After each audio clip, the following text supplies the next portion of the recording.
আমাদের লেকচার ক্লাসে স্বাগতম। তো বোর্ডের উপরে দেখতে পাচ্ছ আমাদের আজকের আলোচ্য বিষয় হচ্ছে P1 মানে ফিজিক্সের 1 নাম্বার লেকচার। আর এটার আন্ডারে কি কি টপিক আছে সেটা হচ্ছে নতুন সিলেবাস অনুসারে পরিমাপ, ভেক্টর এবং গতিবিদ্যা। তো গতিবিদ্যার মধ্যে আমরা দুইটা টপিক কভার করব, একটা হচ্ছে একমাত্রিক গতি আর একটা দ্বিমাত্রিক গতি। দ্বিমাত্রিক গতিতে তোমরা অনেকেই পরিচিত, সেটা হচ্ছে প্রাস বা প্রজেক্টাইলের মোশন। আর ভেক্টর চ্যাপ্টার আগেও ছিল, এখনো তেমন কোনো পরিবর্তন হয়নি, নতুন একটা টপিক, ছোট্ট একটা টপিক ইনসার্ট হয়েছে।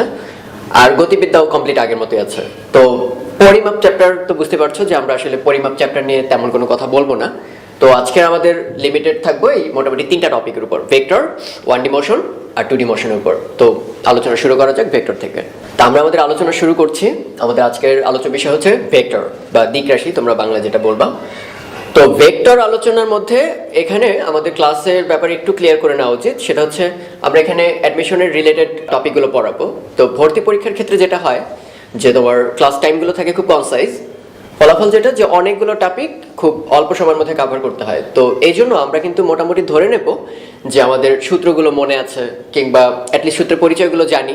সর্বোচ্চ চেষ্টা করবো সূত্র পরিচয়গুলো এখানেও মেনশন করার, কিন্তু খুব জেনারেল ডিসকাশন কিন্তু হবে না যে আর সমান √/p² q² 2p q cos alpha, এই সূত্রের ডেরিভেশনস কিংবা অন্যান্য কোনো প্রতিপাদন থাকবে না।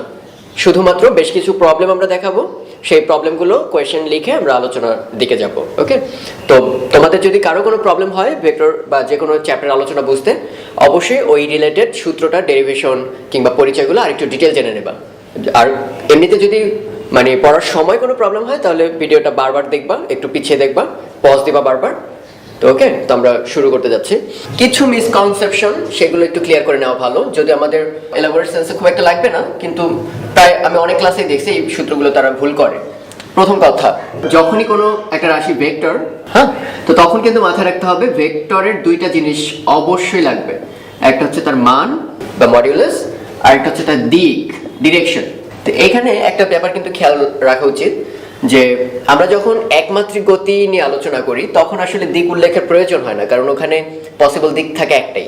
কিন্তু দ্বিমাত্রিক গতিতে যদিও মুখে বলবে না যে মান ও দিক নির্ণয় করে দেখাও, কিন্তু মনে মনে কিন্তু ভাবতে হবে একটা ভেক্টর রাশির অবশ্যই কমপ্লিট ডেফিনিশন দেওয়ার জন্য মান এবং দিক দুইটারই মেনশন করা প্রয়োজন। দিক এবং মান আছে কথাটা ভুল, মান এবং দিক দুইটা বললে পরে ওকে আমরা কমপ্লিটলি ডিফাইন করতে পারি, খুঁজে পেতে পারি বা বর্ণনা করতে পারি। তো যেমন একটা উদাহরণ দিচ্ছি যে 2D গতির ক্ষেত্রে একটা প্রাসের গতি, তো বললো ফুটবলটার 2 সেকেন্ড পর বেগ কত, সাপোজ 2 সেকেন্ড পরে বেগ কত। তো দেখে মনে হতে পারে আমরা তো প্রথম চ্যাপ্টারে অনেক সূত্র শিখছি, v = u + at বা v² = u² + 2as, যেখানে বেগ ছিল। তো বেগ নির্ণয় করতে দিলে আমরা v এর মান নির্ণয় করে চলে আসতাম, বাট মাথায় রাখতে হবে বেগ কেমন রাশি, আমরা অলরেডি জানি এগুলো ভেক্টর রাশি। তাই অবশ্যই এখানে বেগের মান যেমন সাপোজ সে অ্যান্সার আসলো 2.2 মিটার/সেকেন্ড, এটা যেমন বের করে দেখাতে হবে, তেমনি সেটা এক্স অক্ষের সাথে কত কোণে যাচ্ছে, এটাই হচ্ছে ফিজিক্সের ভার্সনে দিক, কোন একটা অ্যাঙ্গেল যাতে করে খুঁজে পেতে পারি, সেই দিকটাও কিন্তু আমাদের সেই ফর্মুলা থেকে বের করে দিতে হবে, যে আমরা পড়তাম tan inverse y component divided by x component, ওগুলো আমরা শিখবো। কিন্তু মাথায় রাখবা যে ভেক্টর রাশি যদি কোনো অ্যান্সার দিতে হয় তাহলে অবশ্যই সেখানে দুইটা এলিমেন্ট থাকতে হবে। তো এখন আমাদের আলোচ্য বিষয় হচ্ছে লব্ধি আর উপাংশ। এটা অবশ্যই খুবই ইম্পর্টেন্ট টপিক, লব্ধি আর উপাংশ। আমরা খুব ডিটেইলে যাব না, আমরা মেবি সবাই জানি যে দুটো ভেক্টর যদি এমন থাকে, suppose P vector, Q vector, আমরা ভেক্টর চিহ্ন কিভাবে লিখবো এবং তাদের অন্তর্ভুক্ত কোণ, কথাটা এমফাসিস করতেছি, দুটো ভেক্টরের অন্তর্ভুক্ত কোণ মানে মধ্যবর্তী কোণ যদি সে আলফা হয়, তাহলে আমরা জানি এদের লব্ধি কিভাবে নির্ণয় করা যায়। সূত্রটার নাম হচ্ছে সামান্তরিক সূত্র, যে এই দুইটাকে সন্নিহিত বাহু ধরে আমরা একটা সামান্তরিক অঙ্কন করব, সেই সামান্তরিকে যে কর্ণ, এই কর্ণটাই নির্দেশ করবে এই দুটা মিলিত ভেক্টরের লব্ধি বা মিলিত ইফেক্ট, এবং সেই লব্ধিটা ধরে নিচ্ছি আমরা পি ভেক্টরটার সাথে থিটা কোণ তৈরি করে। এটা কিউ এর সঙ্গে ধরলেও চলবে, কোনো প্রবলেম নেই। তো সেই ক্ষেত্রে আমরা কি জানি, লব্ধির মান যদি আর হয় তাহলে r = মান হবে √p² + q² + 2pq cosine alpha, যেখানে আলফার পরিচয় কি ছিল, পি ভেক্টর এবং কিউ ভেক্টর এর মধ্যবর্তী কোণ।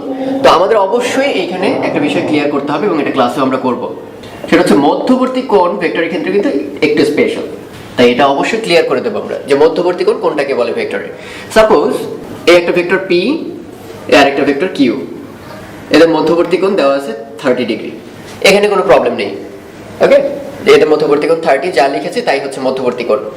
কিন্তু যদি এমন থাকে যে পি একটা ভেক্টর রাশি, কিউ আরেকটা ভেক্টর, কিন্তু তার ডিরেকশনটা নিচের দিকে, এবং যথারীতি এখানেও লেখা 30 ডিগ্রি। কোয়েশ্চেন করা হলো এই আলফাটার পরিচয় কি এখানে, মানে মধ্যবর্তী কোণ আলফা কত, সেটা কি 30 ডিগ্রি নাকি অন্য কিছু? দেখতে পাবো আমরা যে মধ্যবর্তী কোণটা 30 ডিগ্রি না, মধ্যবর্তী কোণটা আসলে 150 ডিগ্রি। তো কিভাবে? অবশ্যই খেয়াল রাখতে হবে একটা ভেক্টরের ক্ষেত্রে আমরা এরকম দাগ দিয়ে কি প্রকাশ করি, মান এবং দিক দুইটাই প্রকাশ করা হয়। তো অনেকেই ব্যাপারটা বুঝতে পারে না, মানে প্রকাশ করা বা দিকে প্রকাশ করা বলতে কি বোঝায়। এটা মাথায় রাখবা যে সাপোজ একটা জিনিস অল্প, তার তুলনায় আরেকটা দ্বিগুণ মানে বেশ বড়, তাহলে সেই ব্যাপারটা কি এই দুটো দাগ দিয়ে বোঝা যায় না? একটা ছোট দাগ আর একটা বড় দাগ। তাহলে এখান থেকে আমরা বুঝতে পারতেছি যে দ্বিতীয়টার মান প্রথমটার চেয়ে বেশি। এভাবে যে আমরা ভেক্টরকে তীর চিহ্ন দিয়ে প্রকাশ করি, সেই তীর চিহ্নের মধ্যে এটাকে বলা হয় শীর্ষবিন্দু। তো শীর্ষ মানে আমরা সবাই জানি শীর্ষস্থান বা মাথা, এটাকে আমরা ডাকবো হচ্ছে মাথা নামে। আর এটার নাম হচ্ছে পাদবিন্দু, সেই পাদবিন্দুকে আমরা শুধু ডাকবো পা। তো যদি কখনো দুইটা ভেক্টরের মধ্যবর্তী কোণ বের করতে হয়, সাপোজ ওই আলফার ভ্যালু, তাহলে একটা কথা সবাই মনে রাখবো, সেটা হচ্ছে দুইটা ভেক্টরের সর্বদা পায়ে পা মিলতে হবে, মানে দুইটা ভেক্টরের পা একই জায়গায় থাকতে হবে, তাহলে আমাদের আর কোনোদিন ভুল হবে না।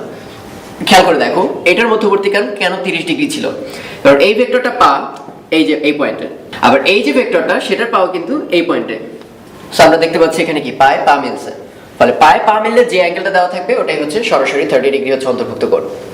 কিন্তু আমাদের এই ক্ষেত্রে কি হয়েছে দেখো, এইটার যে পা সেটার সঙ্গে কিউ ভেক্টরের মাথা মিলছে, তার মানে এটা কিন্তু পায়ে মাথা, এটা চলবে না। তাহলে সেক্ষেত্রে আমাদের কি করতে হবে, সেক্ষেত্রে আমাদের ভেক্টর সম্পর্কে আরেকটা আইডিয়া নিতে হবে, আর সেটাকে কি বলা হয়, সেটাকে বলা হয় ভেক্টরের স্থানান্তর বা শিফট অফ এ ভেক্টর। তো ভেক্টরের স্থানান্তর বলতে আমরা কি বুঝবো, এটা মাথায় রাখবো যে এটা আমাদের বইয়ে প্রায় সব জায়গায় কাজে লাগানো হয়। ভেক্টরের স্থানান্তর মানে এক জায়গা থেকে আরেক জায়গায় নিয়ে যাওয়া, স্থানান্তর করা। তো ভেক্টরের স্থানান্তর করা যায়, যেমন একটা ভেক্টর আছে এখানে, এই ভেক্টরটাকে এখানেই রাখতে হবে এমন না, আমরা চাইলে এই ভেক্টরটাকে এখানেও নিয়ে যেতে পারবো।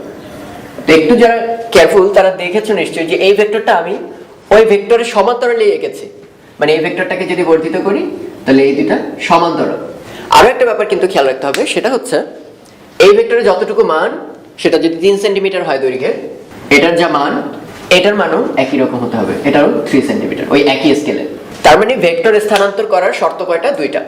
একটা শর্ত হচ্ছে মান সেম থাকতে হবে, মানে একটা বড় ভেক্টরকে ছোট বানানো যাবে না, আর একটা হচ্ছে দিক সেম থাকতে হবে। দিক সেম থাকা বলতেই আমরা বুঝলাম এখানে প্যারালাল, ওকে, একই দিকে প্যারালাল থাকতে হবে।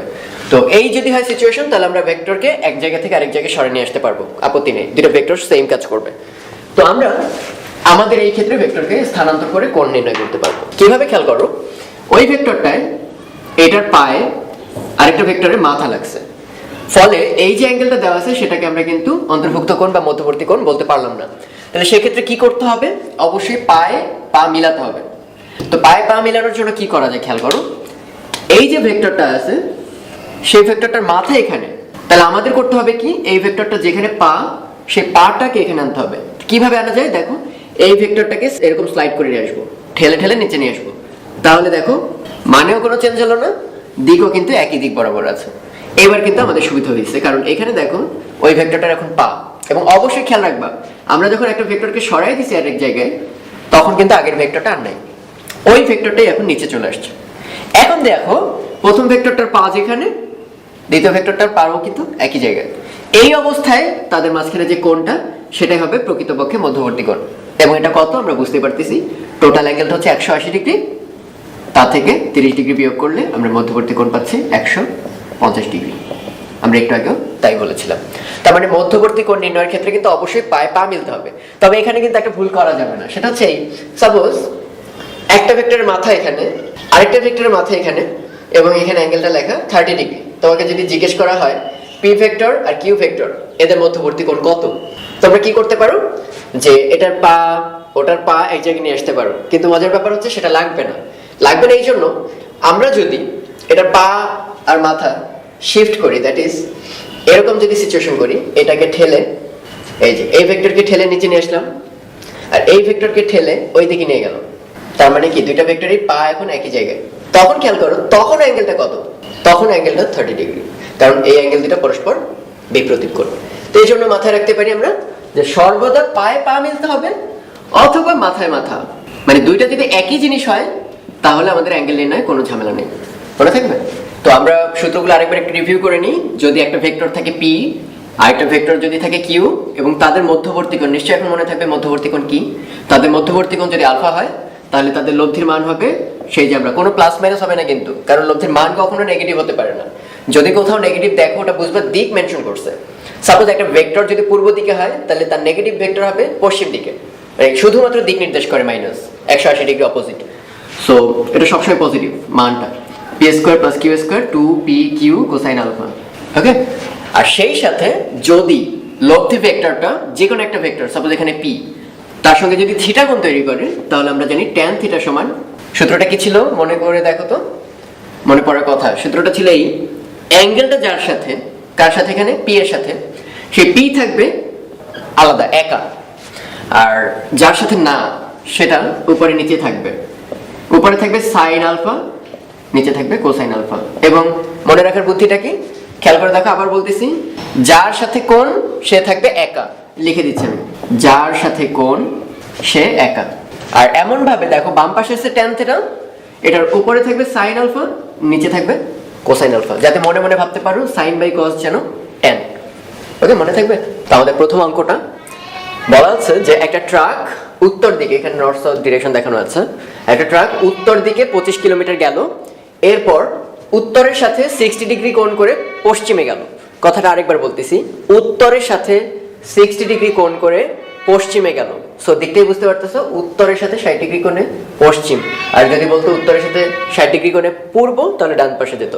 আর এখানে আরো একটা বিষয় খেয়াল রাখার জিনিস, সেটা হচ্ছে কোয়েশ্চেনে যদি কখনো বলে যে এটা তো কোয়াইট ইজি, উত্তরের সাথে 60 ডিগ্রি কোণ করে পশ্চিমে, যদি না বলে 60 ডিগ্রি কোণে উত্তর পশ্চিম দিকে গেল, 60 ডিগ্রি কোণে উত্তর পশ্চিম দিকে গেল, তা তোমার মনে হতে পারে এটা কি বোঝাচ্ছে, যে উত্তরের সাথে 60 ডিগ্রি নাকি পশ্চিমের সাথে 60 ডিগ্রি? কমন সেন্স কি বলে, প্রথমে যে নামটা থাকবে তার সঙ্গে 60 ডিগ্রি কোণ করে কোন দিকে যাবে, পশ্চিম দিকে যাবে। তো কোয়েশ্চেনের ভাষা বুঝে তোমরা কিন্তু অ্যান্সার করবা। তো লাস্টে কোয়েশ্চেন করছে কি, উত্তরে 25 গেল, তারপর উত্তরের সঙ্গে 60 ডিগ্রি কোণ করে 50 গেল কোন দিকে, পশ্চিম দিকে, সে মোট কত গেল, মানে এই আদি বিন্দু থেকে সে কত দূরে থাকবে। ওকে, তো এই অঙ্কটা হচ্ছে তার এখানে দুইটা সরণ, প্রথমে সরণ, দ্বিতীয় সরণ, এবং সরণ কেমন রাশি আমরা জানি ভেক্টর রাশি। ফলে ভেক্টর রাশি যোগের ক্ষেত্রে তো আমরা একটু আগে জানলাম সামান্তরিক সূত্র আছে, সরাসরি 25 এবং 50 যোগ করে দিলে কিন্তু হবে না। ওকে, তো আমরা দেখি এটা কিভাবে করতে হবে। তাহলে একটা মেথড খুব সিম্পল, সামান্তরিক সূত্র, মেথড 1 কিভাবে করা যায় খেয়াল করে দেখো।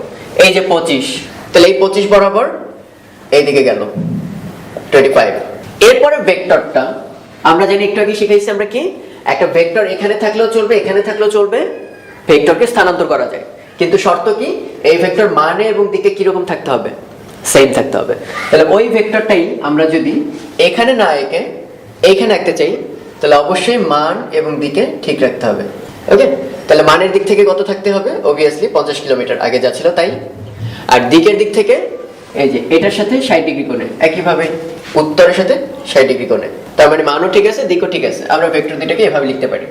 তো তোমাকে এখন সামান্তরিক সূত্র অ্যাপ্লাই করার জন্য ভালো ফর্মটা দেওয়া আছে, সেটা কিরকম, 25 এবং 50 এখন সন্নিহিত বাহু, তাদেরকে দিয়ে আমরা যদি একটা সামান্তরিক সাজাই, তাহলে এইটা হবে সামান্তরিকের লব্ধি, এবং সেটা আমরা ইজিলি বের করতে পারি। কিভাবে দেখো, মধ্যবর্তী কোণ আলফা হচ্ছে 60 ডিগ্রি, পি যে কোনো একটা ভেক্টর হচ্ছে 25, কিউ হচ্ছে 50, তাহলে ফর্মুলা কি, লব্ধি, লব্ধি সরণ, এটার নামই হচ্ছে সেই লব্ধি সরণ, টোটাল কতটুকু দূরে থাকবে। লব্ধি সরণ হবে √5 square 50 square 2 into p into q cos alpha, আর এখানে আলফার ভ্যালু সরাসরি যা দেওয়া আছে 60 ডিগ্রি, কারণ দুইটার পা কিন্তু সেম জায়গায়, এখান থেকে যা আসবে। কিন্তু আরেকটা ব্যাপার, সরণ কেমন রাশি, সরণ কিন্তু একটা ভেক্টর রাশি, ফলে তুমি এখানে যেটা বের করলে এটা শুধুমাত্র মান বের করলাম, কিন্তু অ্যান্সারটা যদি কমপ্লিট হতে হয়, এটাকে যদি লোকটাকে আসলে খুঁজে পেতে চাই, 50 কিলোমিটার দূরে কিন্তু সব জায়গায় খোঁজা যায়, একটা বৃত্ত বরাবর যে কোনো পয়েন্টে সে 50 কিলোমিটার দূরে, কিন্তু অবশ্যই দিক মেনশন করতে হবে। তাহলে আমি ধরে নিলাম 25 কিলোমিটার হচ্ছে উত্তরের দিকে, তার সঙ্গে থিটা কোণ এসে গেল, তাহলে সেই থিটা কিভাবে বের করব, ফর্মুলা আমরা জানি, ট্যান থিটা সমান হচ্ছে যার সঙ্গে কোণ 25 এর সঙ্গে কোণ, তাহলে সে থাকবে একা, আর বাকি দুটো থাকবে 50, উপরে থাকবে sine alpha, that is sine 60 degree, আর নিচে থাকবে হচ্ছে কজ 60 ডিগ্রি। মনে রাখার বুদ্ধি ছিল সাইন বাই কস যেন ট্যান। তো এখান থেকে যা আসবে এখান থেকে থিটা ট্যান ইনভার্স করে বের করে নিয়ে আসতে হবে। ওকে, এখান থেকে চলে আসবে। তাহলে অবশ্যই দিকও লাগবে, মানও লাগবে। এই সেম অঙ্কটাই কিন্তু আমরা ক্লাস 9-এ আরেকবার করে আসছিলাম, এবং তখন কিন্তু আমরা ঠিক সামান্তরিক সূত্র দিয়ে করতাম না, কারণ আমাদের ওই ক্লাস 9-এর সামান্তরিক সূত্র ছিল না। তখন আমরা কিভাবে করতাম মনে করে দেখো তো। উপরের দিকে গেল 25, এই যে এটার সাথে 60 ডিগ্রি কোণে গেল 50। তো আমাদের তো বের করতে হবে লব্ধি, মানে আদি থেকে শেষ। সরণটার দিক সবসময় মনে রাখবো আমরা, আদি থেকে শেষ। এই বাহুটা বের করতে হবে। তো এটা একটা চমৎকার বিষয় না, যে এটা একটা আসলে ত্রিভুজ। সেই ত্রিভুজের দুইটা বাহু জানা আছে আর একটা জানা নেই, আমরা সেটাকে ধরে নিলাম কত, এক্স। তাহলে ত্রিভুজের দুইটা বাহু জানা আছে আর একটা বাহু জানতে হবে। শুধু তাই না, আমরা অ্যাঙ্গেলও জানি। যেমন এটা যদি 60 ডিগ্রি হয়, এই অ্যাঙ্গেলটা কত, 120 ডিগ্রি, কারণ 180 বিয়োগ 60 হচ্ছে 120। তো আমাদের এটা দেখে কি কোনো চেহারার কথা মনে পড়ে? সেই যে ত্রিভুজের, কারো মনে পড়তেছে ত্রিভুজের কোসাইন সূত্র বা কস সূত্র, যেটাকে তোমরা চেনো। এই সেই ত্রিভুজের কস সূত্র দিয়েও সলভ করা যায়। কিভাবে দেখো, আমি যদি কোসাইন 120 নেই, কস 120, তাহলে ফর্মুলা কি বলে, যে অ্যাঙ্গেলটা নিবা তার সন্নিহিত বাহুদের square, that is 50 square plus 25 square minus, মাইনাসটা কি, এই কোণের অপোজিট যে বাহুটা, অপোজিট বাহুটা হচ্ছে এক্স, তাহলে x square divided by 2 into সন্নিহিত বাহু, 2 ইন্টু 25 ইন্টু 50। তাহলে অবশ্যই এটা সলভ করেও কি বের করতে পারবো আমরা, এক্স এর ভ্যালুটা। ওকে, আমাদের এবার দ্বিতীয় কোয়েশ্চেন, সেটা হচ্ছে একটা পার্টিকেল একটা বৃত্তাকার পথে ঘুরতেছে, এই ঘূর্ণনের দিক দেখানো আছে। তো আমরা জানি প্রত্যেক বিন্দুতে বেগের দিক কোন দিকে হবে, রৈখিক বেগ ওই বিন্দুতে অঙ্কিত স্পর্শক বরাবর। তো যেহেতু এইভাবে ঘুরতেছে, তাহলে প্রথমে রৈখিক বেগ দেওয়া আছে, সেটা 5 মিটার পার সেকেন্ড, এবং এটা বৃত্তপথে ঘুরতেছে সমদ্রুতিতে। তো আমার এই প্রত্যেক বিন্দুতেই বেগের মানটা কত, 5 মিটার পার সেকেন্ড। কিন্তু ডিরেকশন দেখতেই পাচ্ছ, একবার ডানে একবার বামে একবার নিচে, সো ডিরেকশন চেঞ্জ হচ্ছে।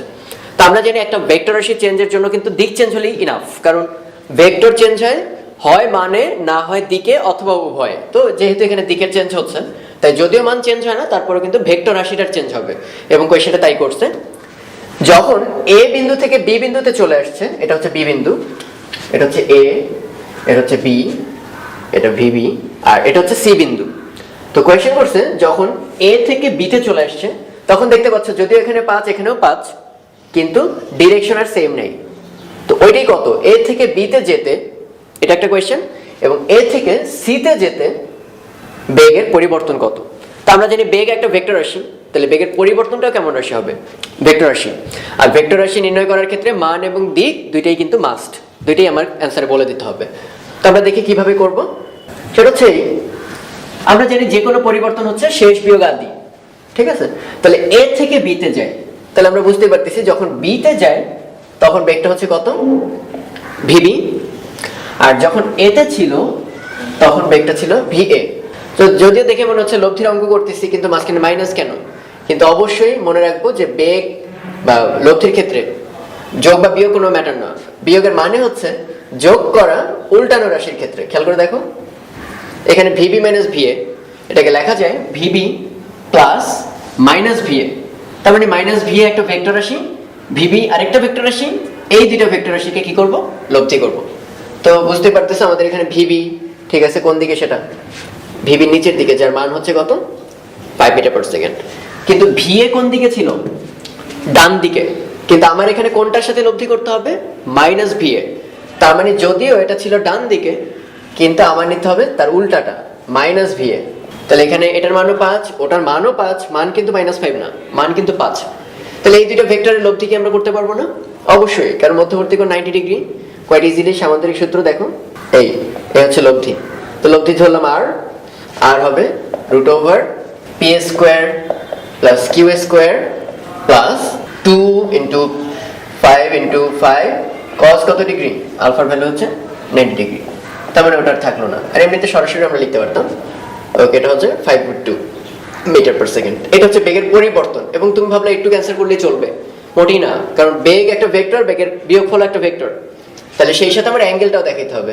তো অ্যাঙ্গেলটা এরকম মনে করে দেখাই দিলাম, এই অ্যাঙ্গেলটার নাম দিলাম থিটা। ওকে, তাহলে থিটার ক্ষেত্রে আমরা ফর্মুলা জানি, ট্যান থিটা সমান যার সঙ্গে অ্যাঙ্গেল, 5 সঙ্গে অ্যাঙ্গেল, যদিও এখানে দুটি সেম। হ্যাঁ, আর এখানে কি লিখবো, ওখানে 5 সাইন আলফা, এখানে 90, আর নিচে হচ্ছে 5 কোসাইন আলফা, সেটাও 90, সেটা সলভ করে তোমরা কি পেয়ে যাবা, তাহলে অবশ্যই মান এবং দিক দুইটাই বের করবা। এবং একইভাবে আমাদের কোনটা বের করতে হবে, এ থেকে যখন সি তে যাবে, তাহলে সেক্ষেত্রেও কি শেষ বেগ হচ্ছে ভিসি আর আগে ছিল কত ভিএ, তাহলে শেষ বেগ আগে করলেই হচ্ছে আমরা পরিবর্তনটা পাই। তাহলে এটাকেও কি লেখা যায়, ভিসি প্লাস মাইনাস ভিএ। ওকে, তাহলে দেখো ভিসি কোন পাশে, আমার হাতের বাম দিকে, এটা হচ্ছে ভিসি এবং তার ভ্যালু হচ্ছে 5। আর ভিএ কোন দিকে ছিল, ডান দিকে, কিন্তু এখানে আমার কোনটা যোগ করতে হবে, মাইনাস ভিএ। তাহলে ওই যে ডান পাশে ছিল যদিও, তাকে উল্টিয়ে আমার বানাতে হলো মাইনাস ভিএ, কিন্তু এটার মান কিন্তু এখনো কত, 5। তাহলে দুইটাই কি একই পাশে ভেক্টর না, তাহলে কি সামান্তরিক সূত্র বা কষ্ট করা লাগবে? আমরা জানি দুইটা ভেক্টর যদি সেম ডিরেকশনে হয় সরাসরি যোগ করে দেওয়া যায়। তাহলে আমাদের এই যে সি থেকে এতে এই যে পরিবর্তনটা, সেই পরিবর্তন হচ্ছে আসলে খুবই সিম্পল, 5 5 একই দিকে, 5 + 5 10 মিটার পার সেকেন্ড। তো আবার একই কথা, শুধু মান বের করলে কিন্তু চলবে না, এবং দুইটার লব্ধি, দুইটা একই দিকে যেহেতু লব্ধি হবে তাদের দিকেই, তাহলে এটা কোন দিকে হবে, দিকটা হবে, এবার অ্যাঙ্গেল বের করার দরকার নেই, দিক হবে ভিসি এর দিকে, দ্যাট ইজ সি বিন্দুতে যে বেগ দিকে সেই বাম দিকেই হবে লব্ধি ভেক্টরের দিক। ভেক্টরের লব্ধির ক্ষেত্রে সামান্তরিক সূত্রের চেয়েও বেশি লাগে যে উপপাদ্যটা, সেটা হচ্ছে লম্বাংশ উপপাদ্য। তো এটা সবচেয়ে বেশি ইম্পর্টেন্ট কখন হয়, তো আমরা দেখছি যে দুইটা ভেক্টর থাকলে অনেক মেথডেই সলভ করা যায়। একটা তো তোমাদেরই দেখালাম যে মেথড 1 ছিল সামান্তরিক সূত্র দিয়ে লব্ধি বের করা, অথবা তুমি কোসাইন সূত্র দিয়েও অ্যাপ্লাই করতে পারো। যখন ভেক্টরের সংখ্যা 2 এর চেয়ে বেশি হয়, 3 4 5 হোয়াটএভার, তখন কিন্তু এমন সম্ভব খুবই টাফ যে দুইটা করে তুমি জোড়া পাকাবা, তারপর আরেকবার সামান্তরিক, এটা প্র্যাকটিক্যাল কোনো থিওরেম না। তো এই জন্য আরেকটা সুন্দর উপপাদ্য লম্বাংশ থিওরেম কি বলে দেখো, এখানে ছবিতে দেখতে পাচ্ছ লালটা হচ্ছে একটা লব্ধি, কার লব্ধি, এই যে সবুজ দুইটা দেখতে পাচ্ছ, পি ভেক্টর এবং কিউ ভেক্টর, এই যে ত্রিভুজ সূত্র দেখো, পি এবং কিউ মিলে লব্ধি হচ্ছে আর। তাহলে আমাদের এই যে লম্বাংশ উপপাদ্য বলে, মুখের কথাটা খুব অদ্ভুত, যে আমাদের উপপাদ্যটা বলে, বাংলায় বললে খুব অদ্ভুত লাগবে, সেটা হচ্ছে কোন একটা ভেক্টরের এক্স অক্ষ বরাবর উপাংশ হবে তার উপাংশগুলোর এক্স অক্ষ বরাবর উপাংশগুলোর যোগফলের সমান। অদ্ভুত কথা, উপাংশগুলোর উপাংশ। তো কথাটা কেন বলছে একটু খেয়াল করে দেখো, এই ছবির দিকে তাকাও, সেটা হচ্ছে আমাদের হাতে লব্ধি হচ্ছে আর, এই আর লব্ধির দুটো উপাংশ হচ্ছে পি সবুজ যেটা দেখতে পাচ্ছ, আর কিউ। তো আমাদের এই উপপাদ্যটা কি বলে শোনো, যে এই লব্ধিটার এক্স অক্ষ বরাবর উপাংশ, তো যাদের উপাংশ নির্ণয় করতে ঝামেলা বা অভিক্ষেপ, একই কথা আমরা আপাতত ধরবো।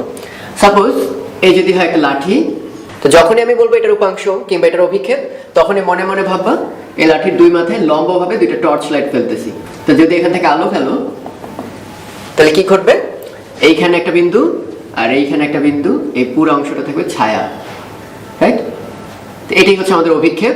আর এটাকে যদি দিক সহ বলি, দ্যাট ইজ ভেক্টর আকারে যদি বলি, তাহলে সেটার নামই হবে উপাংশ। তো আশা করি এখন বুঝতে সমস্যা হবে না। এবার আমাদের ছবিটার দিকে তাকাও, আর ভেক্টরটার এক্স অক্ষ বরাবর উপাংশ কি হবে, আর একটা লাঠি, দুই পাশ থেকে আলো ফেললাম, তাহলে উপাংশ হবে এতটুকু। ওকে, আর একইভাবে ওয়াই অক্ষ বরাবর আমরা রাখতে পারবো। তাহলে এবার একটু খেয়াল করো, পি ভেক্টরটা যেটা অলরেডি আর ভেক্টর উপাংশ, সেই পি ভেক্টরের এক্স অক্ষ বরাবর উপাংশ আমরা এঁকে রাখছি নীল কালি দিয়ে, পি এক্স, দেখো লাঠিটার ছায়া এতটুকু। আবার কিউ আরেকটা উপাংশ, সেটার এক্স অক্ষ বরাবর উপাংশ হবে আবার দুইটা, দেখো লাইট ফেলছি, কিউ এক্স।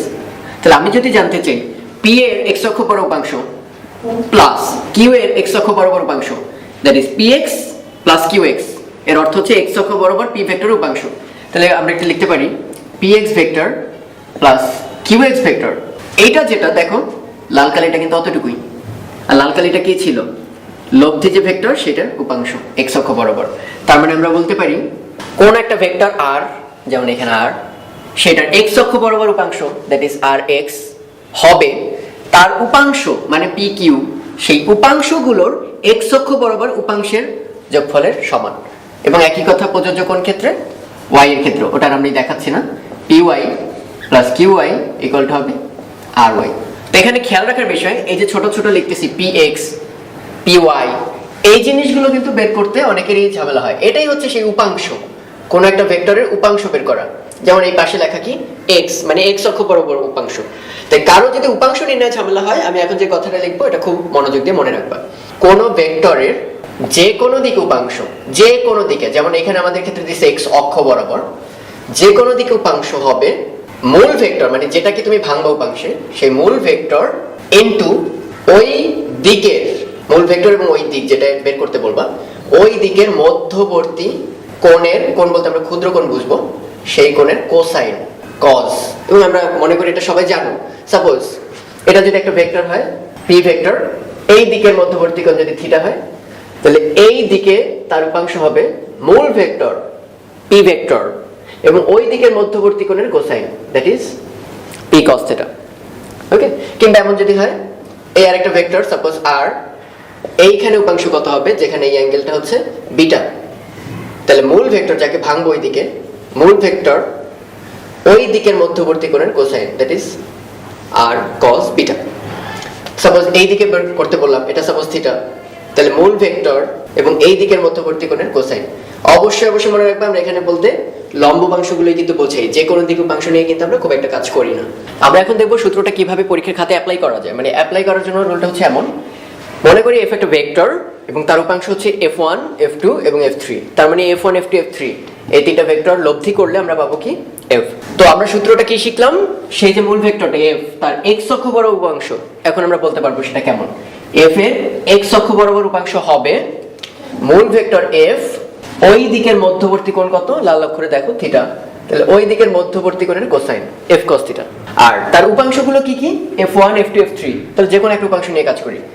f1 এর x অক্ষ বরাবর উপাংশ কত, f1 ওই দিকের মধ্যবর্তী কোণ হচ্ছে থিটা 1, তাহলে f1 cos থিটা 1।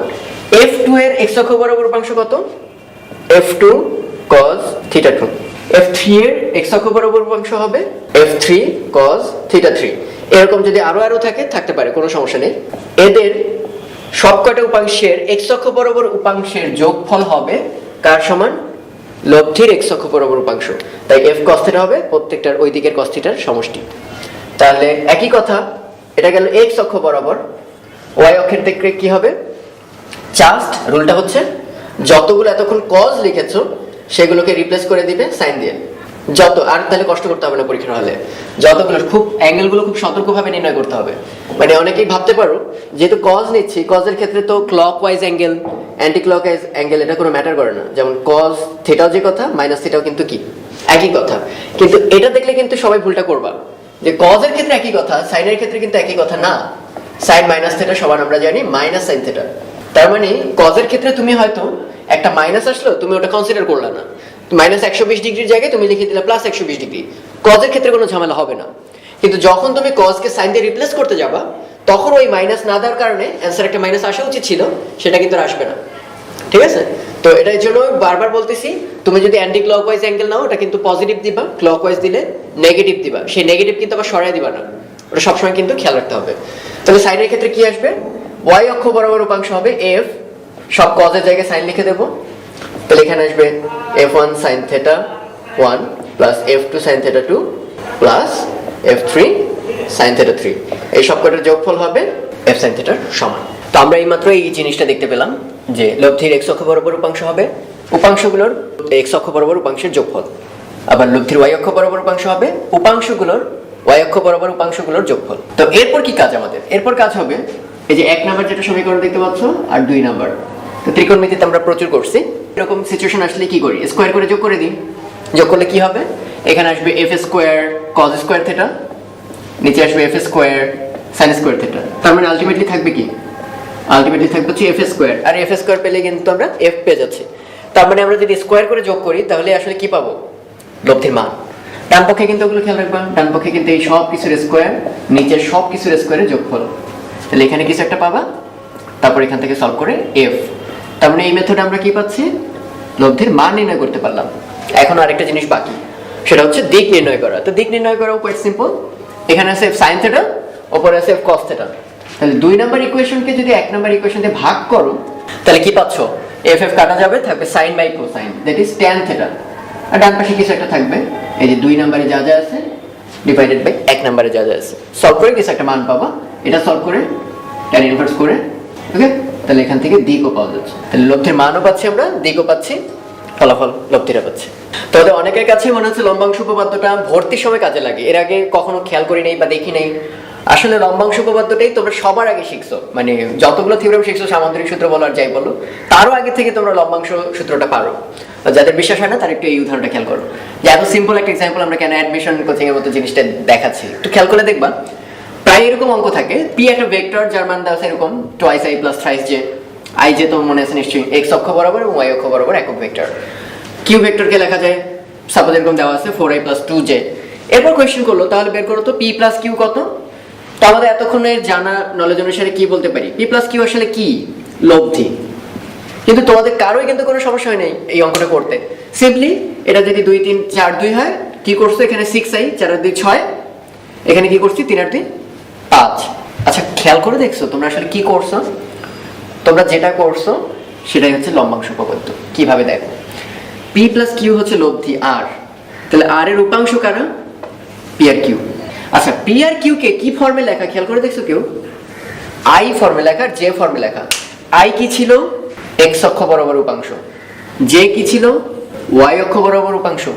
তাহলে তোমরা যখনই লব্ধি বের করতে গেছো তখন খেয়াল করো লব্ধিটাও কি ফর্মে আসছে, এক্স অক্ষ বরাবর উপাংশ, ওয়াই অক্ষ বরাবর উপাংশ।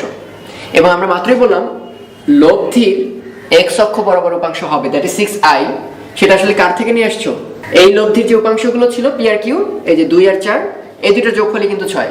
তার মানে এক কথা এখন বলতে পারি লব্ধির এক্স অক্ষ বরাবর উপাংশ হবে তার উপাংশের এক্স অক্ষ বরাবর উপাংশের সমষ্টি। একই কথা প্রযোজ্য ওয়াই অক্ষের ক্ষেত্রে। এই সিম্পল কথাটাই আমরা বেশ এলাবোরেট করে দেখালাম। তো এবার আমাদের আরেকটা প্রবলেম, আমরা এতক্ষণ লম্বাংশ উপপাদ্য নিয়ে কথা বলেছি, তো আমরা এখন দেখবো যে লম্বাংশ উপপাদ্যের সাহায্যে কিভাবে একটা প্রবলেম সলভ করা যায়।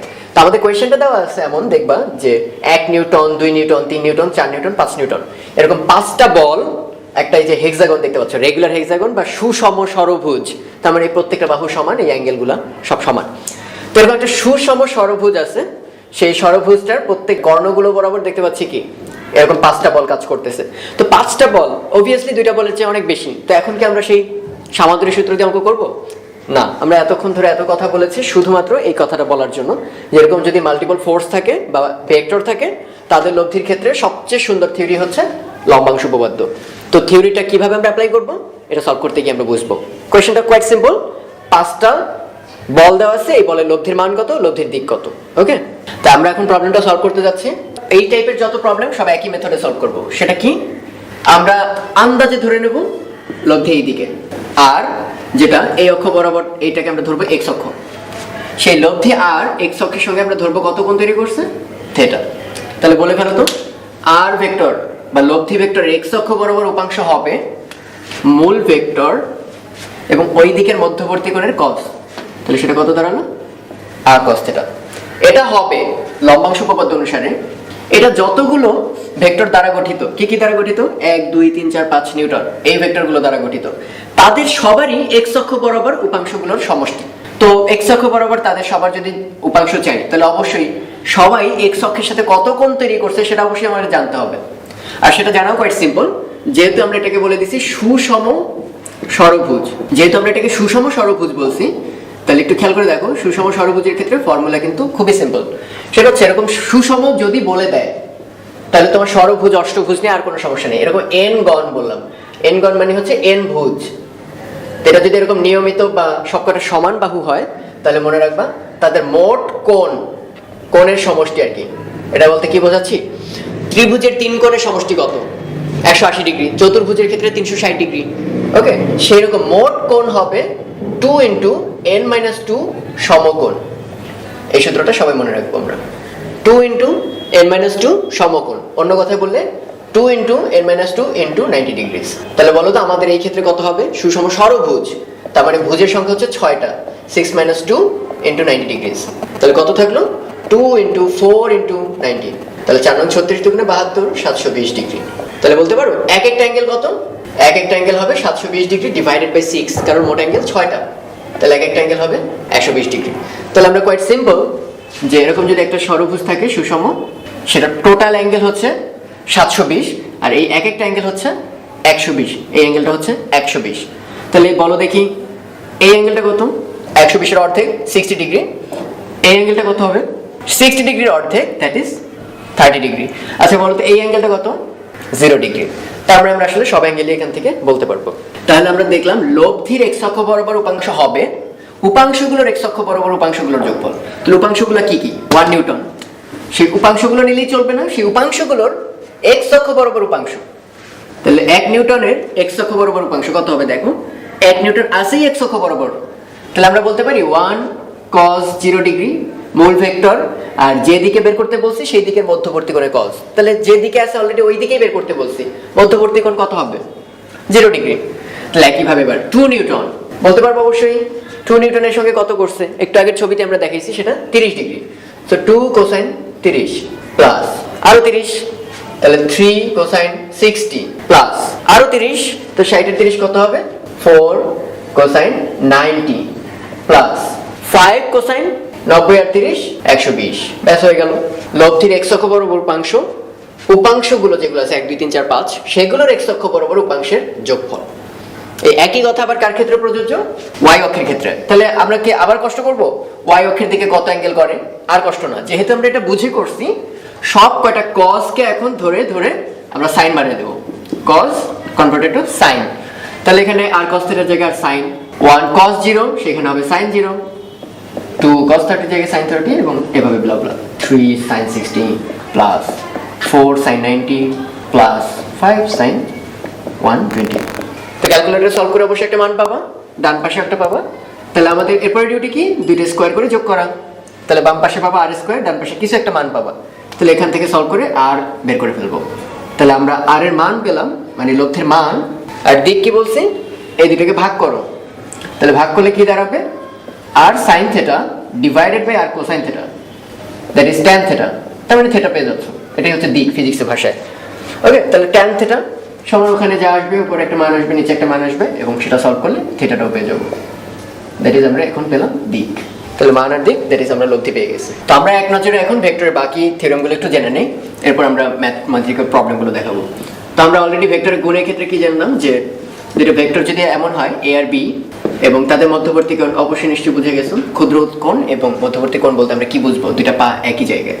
তো এই যদি হয় অবস্থা, তাহলে আমরা ডটকে ডিফাইন করছি এভাবে, এ ভেক্টর আর বি ভেক্টর ডট প্রোডাক্ট বা ইনার প্রোডাক্ট বলে অনেক সময়, সেটা হবে এ ভেক্টরের মান বি ভেক্টরের মান আর তাদের মধ্যবর্তী কোণের কোসাইন, এবং এটা একটা স্কেলার রাশি দেখতে পাচ্ছি আমরা, এবং এটার একটা বেস্ট এক্সাম্পল তোমরা জানো, বল আর সরণের ডট প্রোডাক্ট করলে কাজ আসে, যেটা একটা স্কেলার রাশি। একইভাবে এ আর বি কে যদি ক্রস করি তাহলে সেটা একটা ভেক্টর প্রোডাক্ট আসবে, এবং আউটপুট আসবে এ ভেক্টর মান বি ভেক্টর মান মধ্যবর্তী কোণের সাইন, কিন্তু একটু তো স্কেলার গেল, মান গেল, একটা ডিরেকশন লাগবে। তো ডিরেকশনটা বেস্ট অপশন দেখানোর তোমরা একটু পার্সপেক্টিভ যদি বুঝতে পারো, এটা একটা কাগজ, এবং এই কাগজটা বোর্ডের সাথে এভাবে ভার্টিক্যালি রাখা, আমার হাত যে তলে, ঠিক আছে। তো সেই কাগজের উপর আমরা ছবিগুলো আঁকা, এ একটা ভেক্টর বি আরেকটা ভেক্টর, ওটা কিন্তু ওই কাগজটায় রাখা। ওকে, দেখলে আশা করি বুঝবা, এই কাগজের মধ্যে এরকম ফ্ল্যাট ভাবে শুয়ে আছে। তাহলে এ আর বি যদি এমন দুটা ভেক্টর হয়, তাহলে তাদের ক্রস ভেক্টর হবে কাগজ থেকে বাইরে এবং ওই দুই তলের সাথে লম্ব, ওরা যে তলটায় আছে, ঠিক আছে। নিশ্চয়ই বুঝতে পারতেছো ছবিটা দেখে, এই যে আমার হাতের উপর দুটো ভেক্টর আছে এ আর বি, আর তাদের ক্রস প্রোডাক্ট হবে আমার হাতের সাথে লম্ব। তো সেই লম্ব দিকে আমরা একটা একক ভেক্টর কল্পনা করলাম, কারণ একক ভেক্টরের কাজই হচ্ছে দিক নির্দেশ করা। তো এটা দিক নির্দেশ করতেছে কোন দিকে, আমরা মনে রাখবো এটার দিকটা হচ্ছে এ এবং বি, এই ভেক্টর দ্বয় যে তলে আছে সমতল, যে তলে আছে তার সাথে লম্ব দিকে। এখন লম্ব দিকে তো উপরে হতে পারে নিচেও হতে পারে, সেটা কিভাবে ডিফাইন করবা, সে অনেকেরই ঝামেলা হয়। তো আমরা ম্যাগনেটিক্স যখন আবার পড়াবো তখন আবার খুব ক্লিয়ার করে দেবো বায়োট-সাভার্টের সূত্র ওগুলোর সময়, কিন্তু আপাতত জেনে রাখো এটাকে আমরা রুল বলবো ডান হাতি রুল, এবং এই রুলটাই আমার দেখা মতো বেস্ট। স্ক্রু রুল বলি, অনেক অনেক রুল আছে, কিন্তু ডান হাতের রুলটা একটু ফলো করার চেষ্টা করবা। রুলটা কি আমি লিখে দিচ্ছি, তোমরা একটু অ্যাট এ গ্লান্স দেখে নাও। তো এখানে দেখতে পাচ্ছ ডান হাতের রুলটা, যে প্রথম ভেক্টরের দিকে ডান হাত রেখে, দিকে দিকে বলতে আমরা ভেক্টরে বুঝবো দিকে বা সমান্তরালে। তো প্রথম ভেক্টরের দিকে ডান হাত রেখে দ্বিতীয় ভেক্টরের দিকে ক্ষুদ্রতর কোণে মুঠো পাকাতে হবে, এবং বুড়ো আঙ্গুলের দিকই হবে ক্রস গুণফলের দিক। তো আমরা একটা দেখাচ্ছি, আমি যদি বলি তোমাদের এ ক্রস বি নির্ণয় করো, এ ক্রস বি, তাহলে সূত্রটার দিকে দেখো, প্রথম ভেক্টর, তাহলে আমাদের এখানে এ হচ্ছে প্রথম ভেক্টর, সেই প্রথম ভেক্টরের দিকে ডান হাত রাখতে হবে। দেখো কোয়েশ্চেন হচ্ছে আমি ডান হাতে রাখছি, ডান হাতের এই আঙ্গুলগুলা, তো ডান হাত তো অনেকভাবে রাখা যায়, এভাবে রাখা যায়, এভাবে রাখা যায়। তো আমি ডান হাত কিভাবে রাখবো, এভাবে রাখলেও কিন্তু এ ভেক্টরের দিকেই, এভাবে রাখলেও কিন্তু এ ভেক্টরের দিকেই, কিন্তু খেয়াল রাখতে হবে এমন ভাবে হাত রাখতে হবে যাতে দ্বিতীয় ভেক্টরের দিকে মুঠা পাকানো যায় ছোট কোণে। যদি এভাবে রাখি তাহলে দেখো দ্বিতীয় ভেক্টর হচ্ছে বি ভেক্টর, সেটার দিকে মুঠা পাকাতে পারি, এই যে হাত মুঠা পাকাতে, তাহলে বুড়ো আঙ্গুল যে দিকে উঠে আসবে সেই দিকটাই হবে ক্রস ভেক্টরের দিক, এ ক্রস বি এর দিক। তাহলে কোন দিকে দাঁড়াচ্ছে? বোর্ড থেকে বাইরের দিকে, তোমাদের দিকে। কিন্তু আমি যদি এভাবে রাখতাম, কিন্তু মুঠা পাকালে কিন্তু বি এর দিকে যেতে পারতাম না, খেয়াল করে দেখো, বি ওই দিকে পারতাম না। আমি যদি এভাবে রাখতাম সেটাও কিন্তু এ ভেক্টরের দিকেই, 4 আঙ্গুল, এখানে কিন্তু ডান হাত না, ডান হাতের 4 আঙ্গুল মনে রাখবো, বুড়ো আঙ্গুল বাদ দিয়ে। তাহলে এই যে 4 আঙ্গুল ডান হাতের রাখলাম আমরা, সেটা দিয়ে যদি এভাবে রাখতাম, এভাবে না রেখে, তাহলে দেখো তখন কিন্তু হাত ঘুরাইতে হইতো আমার বিশাল অ্যাঙ্গেলে, এই যে এ থেকে ঘুরে ফুল ঘুরে বি এর দিকে। কিন্তু আমি বলছি না, এদের মধ্যে কোনটা নিতে হবে? ক্ষুদ্রতর কোণ।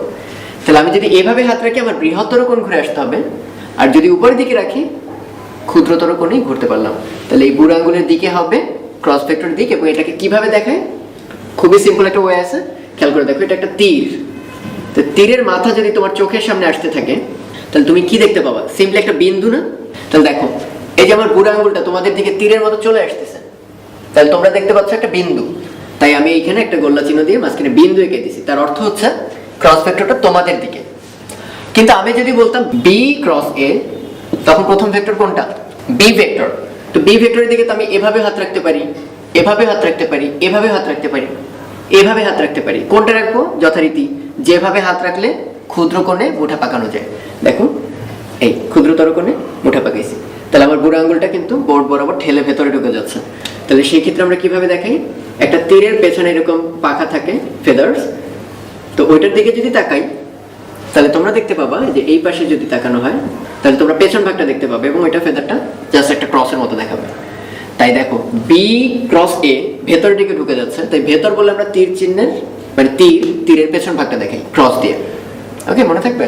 তো খুবই সুন্দর আরেকটা প্রবলেম দেখো, যে এ আর বি দুইটা ভেক্টর আছে, সেই ভেক্টরের লব্ধি মানে এ প্লাস বি, সেই লব্ধিটা আর ডট প্রোডাক্ট দুইটার মানে হচ্ছে এ, মানে এ ডট বি এর মানও আসবে এ প্লাস বি ভেক্টর যদি করো সেটার মানও আসবে এ। তো আমাদের দেখাতে হবে যদি এ ভেক্টরটাকে ডাবল করা হয়, দ্যাট ইজ 2a, তাহলে সেইটা আর নতুন যে লব্ধিটা হবে, কারণ আগে ছিল a প্লাস বি, এখন হবে 2a প্লাস বি, সেই লব্ধিটা বি ভেক্টরের সাথে হবে লম্ব। তো কোয়াইট সিম্পল, যদিও একটু দেখো ডিফারেন্ট, অ্যাপ্রোচটা খুব ডিফারেন্ট। প্রশ্ন মতে কি দেওয়া আছে?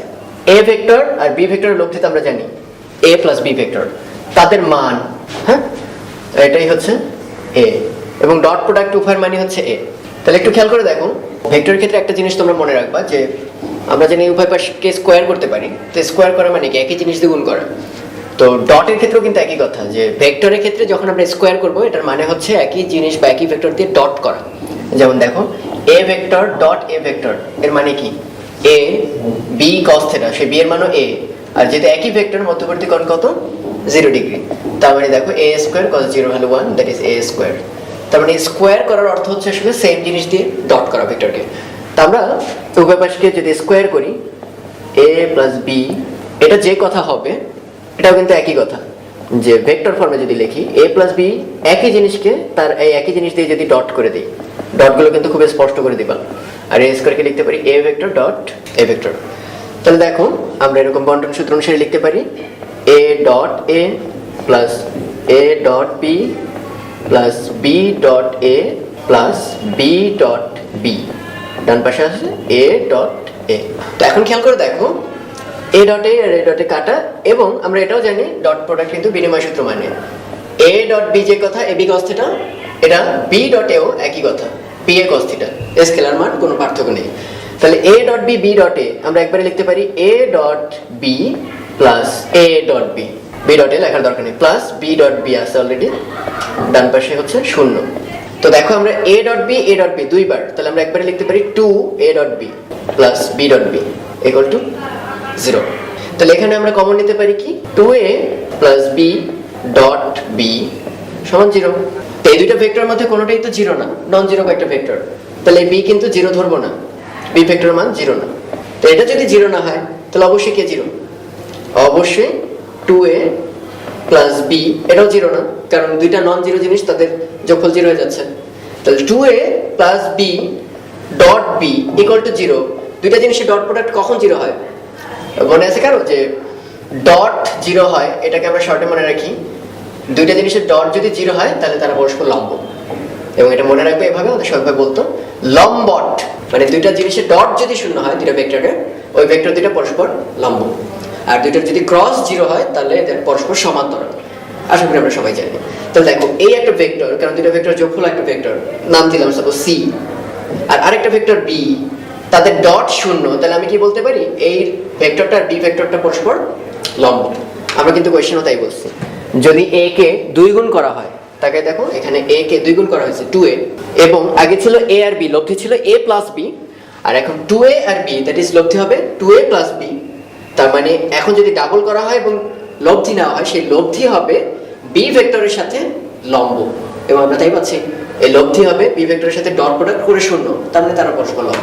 ওয়েল, এবার ক্রস প্রোডাক্টের একটা সুন্দর এক্সাম্পল দেখো, যে এটা একটা ভেক্টর আর একটা ভেক্টর 6i, এই দুটো ভেক্টর একটা ত্রিভুজের দুইটা বাহু নির্দেশ করে। ওকে, তো সেই ত্রিভুজের ক্ষেত্রফল কত, সেই ত্রিভুজের দুইটা বাহু গেল, থার্ড বাহু কত, আর লাস্ট কোয়েশ্চেন হচ্ছে ত্রিভুজের তলের সাথে লম্ব দিকে একটা একক ভেক্টর নির্ণয় করো। তো আমরা সবাই জানি, যে অবশ্যই জানার কথা, যে এটা যদি একটা সামান্তরিক হয় যাদের সন্নিহিত দুইটা বাহু এ আর বি ভেক্টর দ্বারা নির্দেশ করা হয়েছে মানে এবং দিকে, তাহলে সেই সামান্তরিকের ক্রস প্রোডাক্ট থেকে সাপোজ এরকম আমরা জানি এ ক্রস বি অলরেডি কত জানি, এ বি সাইন থিটা, সাথে একটা একক ভেক্টর আছে, তা আমি উভয় পাশে মান নিলাম যাতে ভেক্টরটা না থাকে। তো খেয়াল করে দেখো এ বি সাইন থিটাকে কিভাবে লেখা যায়, এ ইন্টু বি সাইন থিটা। মজার ব্যাপার হচ্ছে বি সাইন থিটা কিন্তু এই সামান্তরিকের উচ্চতা, এটা যদি থিটা হয় এটা হচ্ছে বি সাইন থিটা, তোমরা উপাংশ ভেঙে দেখতে পারো। তাহলে দেখো ভূমি ইন্টু উচ্চতা, এ বি সাইন থিটা, ভূমি ইন্টু উচ্চতা, তাহলে ভূমি ইন্টু উচ্চতা করলে আমরা আসলে কি পাই, সামান্তরিকের ক্ষেত্রফল। তো সামান্তরিকের ক্ষেত্রফল যদি এ ক্রস বি এর মানটা হয়, তাহলে দেখো একটা সামান্তরিককে আমরা কর্ণ দ্বারা এরকম দুটা সমান ত্রিভুজ ক্ষেত্রে ভাগ করতে পারি। তাহলে এ আর বি সন্নিহিত বাহুওয়ালা ত্রিভুজের ক্ষেত্রফল কত, হাফ এ ক্রস বি। খুবই কমন সেন্স, কারণ দুইটা ত্রিভুজ মিলে এই সামান্তরিকটা গঠিত হয়েছে। তাহলে এটাকে আমরা বলতে পারি ত্রিভুজের ক্ষেত্রফল। কিন্তু মাইন্ডেড, এ ভেক্টর আর বি ভেক্টর অবশ্যই তাহলে কি হতে হবে, সন্নিহিত বাহু। এই বাহু আর এই বাহু হলে কিন্তু চলবে না, দুইটা ভেক্টর পা সেম না। তাহলে দেখো এটা কিন্তু ত্রিভুজের ক্ষেত্রফল। তো আমাদের ক্ষেত্রেও তাই, দুটো ভেক্টর দেওয়া আছে, সাপোজ একে নাম দিবা এ, একে নাম দিবা বি, সেই ত্রিভুজটার ক্ষেত্রফল কত। সাপোজ আমরা এই সামান্তরিকটা মুছে একটা ত্রিভুজ বানিয়ে নিলাম, এই একটা এ ভেক্টর যেটার মানে দেওয়া আছে সাপোজ 2i 2j 4k, আর ওই যে বি ভেক্টর ওটাকে দেওয়া আছে সাপোজ 6i। তাহলে ক্ষেত্রফল কি হবে, হাফ এ ক্রস বি। তাহলে আমাদের ফার্স্ট ডিউটি হচ্ছে এ ক্রস বি এটা বের করতে হবে। তো কোয়াইট সিম্পল, আমরা জানি এ ক্রস বি কিভাবে লিখি, আমরা এ ক্রস বি মানে নির্ণয় করে একটা নির্ণায়ক দিয়ে, সেটা কিরকম, i j k, তারপরে প্রথম ভেক্টর 2 2 4, আর দ্বিতীয় হচ্ছে 6, আর যেহেতু জে নাই কে নাই তাহলে কি হবে 0। তারপর কি করতেছিলাম আমরা, i নেব, i নিলে রো কলাম বাদ, 2 ইন্টু 0 4 ইন্টু 0 মাঝখানে মাইনাস, তারপর minus J 2 into 0 minus 6 into 4, এরপর কি করতাম প্লাস কে, তারপর কি 2 ইন্টু 0 মাইনাস 2 ইন্টু 6। তাহলে আলটিমেটলি থাকলো কত, i বাদ, এখানে হচ্ছে মাইনাস 24 মাইনাস মাইনাসে প্লাস 24 জে, আর ওখানে মাইনাস 12k। তাহলে আমাদের দরকার কিন্তু এ ক্রস বি না, এ ক্রস বি এর মান। তাহলে একটা ভেক্টরের মান তো আমরা কোয়াইট ইজিলি বের করতে পারি, এ ক্রস বি এটার মান হবে রুট ওভার 24 স্কোয়ার যোগ 12 স্কোয়ার। তো মান বের করতে পারবা, তার সঙ্গে হাত দিয়ে দিলে ত্রিভুজের ক্ষেত্রফল পাবে। এবার আসি দ্বিতীয় প্রশ্নে, তৃতীয় বাহু কত। ধরলাম তৃতীয় বাহুটা সি ভেক্টর দ্বারা নির্দেশিত হয়েছে। তাহলে দেখো এ ভেক্টর, তারপরে হচ্ছে সি ভেক্টর, তারপর হচ্ছে বি ভেক্টর। তাহলে আমরা যদি ত্রিভুজের সেই যে সামান্তরিকের বদলে যে ত্রিভুজ সূত্র ছিল ভেক্টরের ক্ষেত্রে, তাহলে সেটা কি বলে, পরপর দুইটা কারা কারা, এ আর সি, তাদের লব্ধি হবে অপোজিট ক্রমে বি। এই যে দেখো এ আর সি মিলে হচ্ছে বি হবে, তার মানে বি ভেক্টর সমান হচ্ছে A vector plus C vector.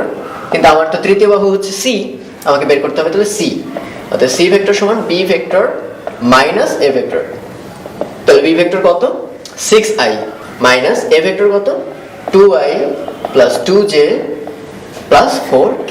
তারপর তো কোয়াইট সিম্পল, 6 থেকে 2 গেলে কত, 4i minus 2j minus 4k। তাহলে এই হচ্ছে তোমার তৃতীয় বাহু। যদি তৃতীয় বাহুর মান চায়, মান তো ইজিলি বের করতে পারবো, root over 4 square plus 2 square plus 4 square. এবার দেখো থার্ড কোয়েশ্চেন, ত্রিভুজের তলের সাথে লম্ব দিকে। তো আশা করি বুঝে গেছো, ত্রিভুজের তল এ আর বি দ্বারা গঠিত ত্রিভুজ, সেই ত্রিভুজের সাথে লম্ব তলে কোনটা থাকে, ক্রস প্রোডাক্ট। তাহলে আমরা তো সেটা বের করেই ফেলছি, এ ক্রস বি। ওকে, সেই দিকে কি বের করতে বলছে? ভেক্টর না, একক ভেক্টর। আমরা বের করছি একটা ভেক্টর a ক্রস b, সেটা ত্রিভুজের তলের সাথে লম্ব দিকে, তোমাদের দিকে। তাহলে সেই দিকে একটা একক ভেক্টর কি হবে? খুবই সিম্পল, একক ভেক্টর আসলে কিছুই না, যে ভেক্টর পাইছো তার দিকেই যদি একক ভেক্টর বের করতে হয়, তাহলে ওই ভেক্টরটাকে, এই যে ভেক্টর a ক্রস b, সেই ভেক্টরের মান দিয়ে ভাগ করে দিবা। আগে ভেক্টরের মান যদি 6 থাকে, তাকে তার মান দিয়ে ভাগ করলে 1 থাকবে। তাহলে এই ভেক্টরটাকে তার মান দিয়ে ভাগ করে দিলাম, a cross b। a cross b এর মান তো একটু আগেই তোমরা বের করে দেখছিলে, ওই যে √24 স্কয়ার যোগ 12 স্কয়ার। এটা সলভ করলে যা আসবে সেটাই হচ্ছে একটা একক ভেক্টর। কিন্তু মাই ডিট এখানে একটা চাইছে বলে আমরা এখানে একটা দেখালাম, কিন্তু ভেক্টর কিন্তু দুই দিকেই হতে পারে। a ক্রস b তোমাদের দিকে, b ক্রসে বোর্ড থেকে ভেতরের দিকে। তাই কেউ যদি অ্যান্সার দেয় b ক্রসে divided by modulus of b ক্রসে, তারটাও কিন্তু হবে। এই জন্য জেনারেলি আমরা এটার অ্যান্সার দেখাই প্লাস মাইনাস, মানে দুইটা answer possible, a cross b divided by modulus a cross b। Minus দিয়ে কি বোঝাচ্ছে? a ক্রস b হলে তোমাদের দিকে, আর মাইনাস a ক্রস b হচ্ছে b ক্রসে। তো এখানে আরেকটা প্রবলেম দেখতে পাচ্ছ, এটা খুবই পপুলার, তপন স্যারের বইয়েও এটার উদাহরণে দেওয়া আছে, যে দুইটা সমান ভেক্টর, সাপোজ p, দুইটাই p আর q না, দুইটা সমান ভেক্টরের লব্ধির মানও এদের সমান, তার মানে লব্ধি যে r, সেটার মান হচ্ছে p। কোয়েশ্চেন করছে ভেক্টর দ্বয়ের মধ্যবর্তী কোণ কত, আলফার ভ্যালুটা কত। তো আমরা এটা এখানে করে ফেলি, খুবই সিম্পল। r সমান আমরা কি জানতাম? √p² plus q² plus 2pq cos alpha, তাদের রুট। তো এখানে আর লব্ধির মানটাও বলে দিচ্ছে যে কোনো একটা সমান, মানে p, আর ওখানে p আর q বলে কিছু নাই, দুইটার মানই p বলে দিচ্ছে সমান ভেক্টর। তাহলে 2p আর q মিলে p into p, that is একবারে লিখলে p², 2p² cos আলফা। তো আমরা এখানে যদি হোল স্কয়ার করি উভয় পাশে, বাম পাশে আসবে p², ডানে আসবে এই p² প্লাস p² মিলে হবে 2p², এখানে 2p² cos আলফা, যেটা কমন নিয়ে লিখতে পারি 2p² 1 প্লাস cos আলফা। ওকে, তাহলে এই p² কাটলাম, তাহলে এখানে 1 আছে, ওই পাশ থেকে আসলে হাফ হয়ে যাবে, হাফ সমান 1 প্লাস কোসাইন আলফা। এই 1 যদি বামে আসে তাহলে হাফ মাইনাস 1 হবে মাইনাস হাফ, আর ডানে থাকবে শুধু cos আলফা। ওকে, তো আমরা তো জানি cos আলফার মান মাইনাস হাফ, সেই বিখ্যাত কোণ, অতএব আলফা সমান 120 ডিগ্রি। আর একটা খুবই পপুলার প্রবলেম, তোমরা অনেকেই দেখেছো এর আগে, যে a প্লাস b এর মড, a মাইনাস b এর মড যদি সমান হয়, তাহলে a আর b এর মধ্যবর্তী কোণ কত, এই চিহ্ন দিয়ে নরমালি দেখানো হয় a ভেক্টর আর b ভেক্টর মধ্যবর্তী কোণ। তো এটার জন্য আমরা খুব সুন্দর কিছু মেথড আছে। একটা মেথড দেখো, যেটা খুব জেনারেল, যে a ভেক্টর আঁকলাম, আরেকটা অ্যাঙ্গেল করে b ভেক্টর আছে, মধ্যবর্তী কোণ ধরলাম আলফা। তাহলে বলতো a প্লাস b, এই কথার অর্থ কি? আমরা অলরেডি সমান্তরিক সূত্র থেকে জানি a প্লাস b মানে হচ্ছে লব্ধি, এবং সেই লব্ধি কিভাবে হয়? a আর b কে সন্নিহিত বাহু ধরে যে সামান্তরিক আঁকবো, সেই সামান্তরিকের কর্ণটা। তার মানে এটা হচ্ছে a প্লাস b মানে এবং দিকে, আর এটার যে লেংথটা সেটা হচ্ছে মড a প্লাস b। আচ্ছা, একটু খেয়াল করে দেখো, a প্লাস b তো এটা বোঝা গেল, আরেকটা হচ্ছে a মাইনাস b। আচ্ছা, a মাইনাস b আসলে অর্থ কি? a মাইনাস b আমরা অলরেডি বলেছি যে a মাইনাস b আসলে a, এটাও এক ধরনের লব্ধি, প্লাস b এর জায়গায় আসবে সিম্পলি মাইনাস b। তা আমাদের এখানে b অলরেডি আপনাদের জানা, মাইনাস b হবে সিম্পলি তার 180 ডিগ্রি কোণে উল্টা দিকে। তাহলে এই b এর জায়গায় এবার হয়ে গেল মাইনাস b। তাদেরকে লব্ধি করতে বলছে, তাদেরকে লব্ধি করতে বলার অর্থ একটাই, এদের দ্বারা গঠিত সমান্তরিকের কর্ণ, এই যে নতুন কর্ণ। তাহলে এটার মান নিশ্চয়ই বুঝতে পারতেছি, a plus b minus b, that is a minus b। এই মান দুইটা তারা বলতে চায় সমান। তাহলে খেয়াল করে দেখো মান, তাহলে p প্লাস q ভেক্টরের মান যেমন আমরা পড়ছিলাম √p² প্লাস q², ওরকম a² plus b² 2ab cos alpha, কারণ a আর b এর মধ্যবর্তী কোণ আলফা। ইজি। ডান পাশে এসে দেখো a আর b এর মধ্যবর্তী কোণ আলফা, কিন্তু a আর মাইনাস b এটার মধ্যবর্তী কোণ কিন্তু আলফা না, এটার মধ্যবর্তী কোণ এই যে দুটোর পা যখন সেম, তাহলে এটা কত? 180 ডিগ্রি মাইনাস আলফা। ওকে, তাহলে আমরা ওখানে খেয়াল রাখবো, এখানে কিন্তু আর আলফা না, a ভেক্টর আর মাইনাস b ভেক্টরের মধ্যবর্তী কোণ। তাহলে এখানে আমাদের সেটা অ্যাপ্লাই করতে হবে, √a² ঠিক আছে, b² ঠিক আছে, 2ab ঠিক আছে, cos এর জায়গায় আলফা লেখা যাবে না, লিখতে হবে 180 ডিগ্রি মাইনাস আলফা, কারণ নতুন মধ্যবর্তী কোণ এটি। তো উভয় পাশে স্কোয়ার করে দিই, রুটটা ক্যান্সেল হয়ে যাবে, তাহলে a² plus b² 2ab cos alpha, আর ওখানে a² প্লাস b²।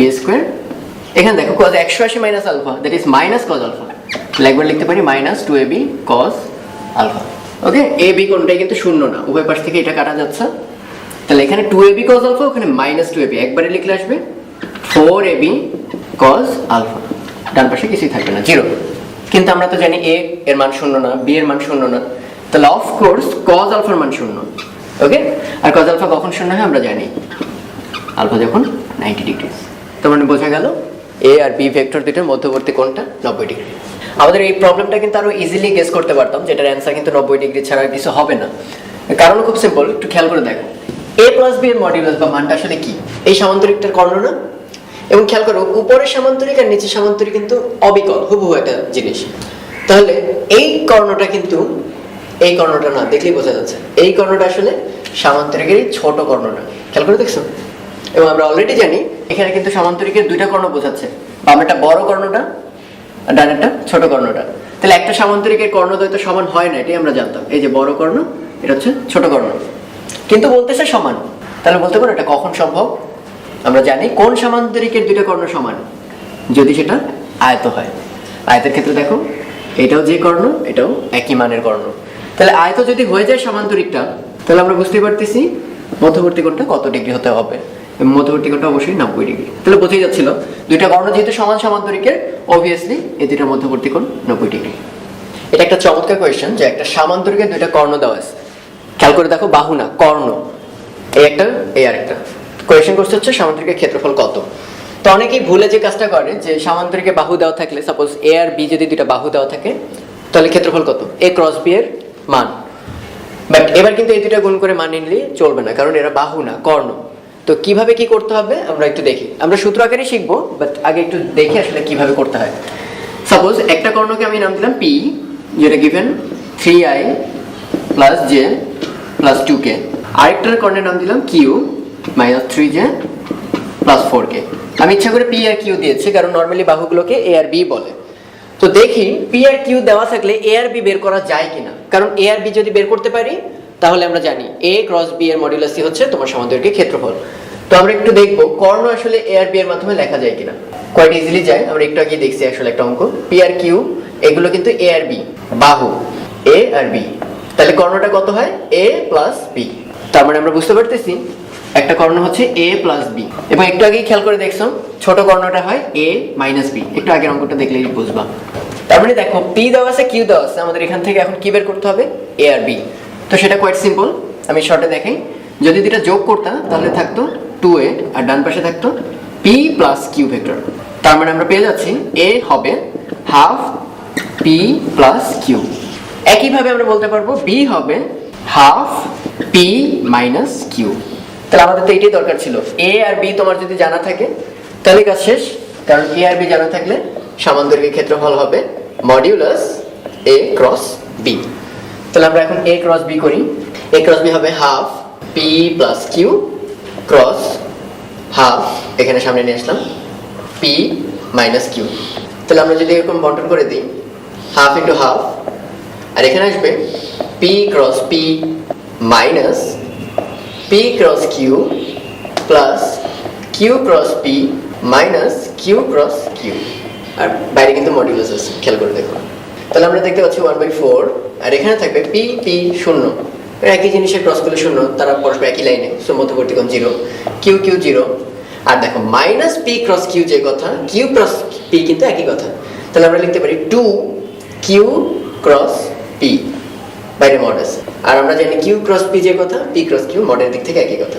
সো থাকলো আসলে আলটিমেটলি এই 2 এখানে 2 কাটা যাবে, থাকবে পি ক্রস কিউ এর মড, কিন্তু সামনে একটা হাফ। তাহলে এখন থেকে তোমরা এটা মনে রাখবা, সামান্তরিকের ক্ষেত্রফল হবে হাফ ইন্টু কর্ণদ্বয়ের গুণফল। এতদিন ছিল বাহুদ্বয়ের গুণফল, আর এবার হাফ ইন্টু কর্ণদ্বয়ের গুণফল। তো সূত্র আকারে শিখলে চলবে, ডিরেক্ট করার দরকার নেই। ওকে, এই প্রবলেমটা অনেক চাইল্ডিশ, কিন্তু তারপরে অনেকগুলো কঠিন প্রবলেম আসছে না, কিন্তু এগুলো দেখানো দরকার। আর তোমরা অবশ্যই খেয়াল করো যে ক্লাসে পারফরমেন্স কেমন, ওই অনুসারে কিন্তু এখানে অনেক অনেক প্রবলেম দেখাবো যেগুলো সব ক্লাসের জন্য সুটেবল না। তো তোমরা অবশ্যই এক্সট্রাক্ট করবা, তোমরা নিজেরা দিবা বা ওই অনুসারে মডিফাই করতে হবে, কিন্তু খেয়াল রাখতে হবে সবার। তো আমরা প্রথম প্রবলেমটা দেখি, এ ডট বি তার স্কোয়ার মডের এ ক্রস বি তার মডের স্কোয়ার। তো আমরা এ ডট বি সমান জানি কি, মান হচ্ছে এ বি কস থেটা, আর এটা মডুলাস দেওয়া না দেওয়া কি, কারণ এটা স্কেলার রাশি। আর ওখানে মান হচ্ছে এ বি সাইন থেটা। ওকে, যেহেতু মড আছে তাই খালি স্কেলার রাশি থাকলো।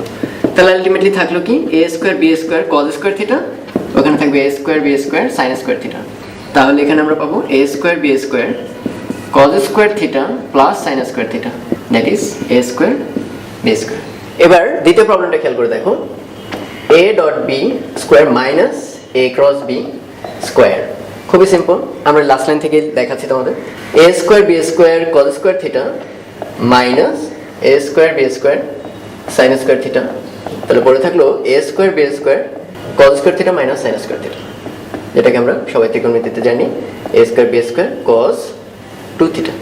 তো এটা খুব মজার একটা প্রবলেম যে একটা চাকা আছে যার তলার যে বিন্দুটা টাচ করা সেটা হচ্ছে এ, তো চাকাটা এরকম ক্লকওয়াইজ ঘুরতেছে, ঘুরতে ঘুরতে এরকম যাচ্ছে যাচ্ছে যাচ্ছে এই পর্যায়ে চলে আসছে, এ এখন টপে। তো কোয়েশ্চেন করছে রেডিয়াস বা এই বৃত্তের ব্যাসার্ধ যদি হয় 45 সেন্টিমিটার, তাহলে এ বিন্দুর সরণ কত। তো সরণ বললেই আমরা একটা কথা এখন থেকে মাথায় সেট করে রাখবো, এটা যে কোনো সরণই বলুক না কেন অল দ্য টাইম সরণ হবে আদি থেকে শেষ। এটা সবসময় মাথার মধ্যে সূত্র আকারে মনে রাখবো, আদি থেকে শেষ। এরপর যা হোক বের করতে যদি অনেক কষ্ট হয় হবে, কিন্তু এই কথাটা ভোলা যাবে না। তো দেখো এ বিন্দু শুরুতে বা আদিতে ছিল এই পয়েন্টে আর শেষে হচ্ছে এই পয়েন্টে, তাহলে সরণ কিন্তু এই যে আদি থেকে শেষ রেখাটা।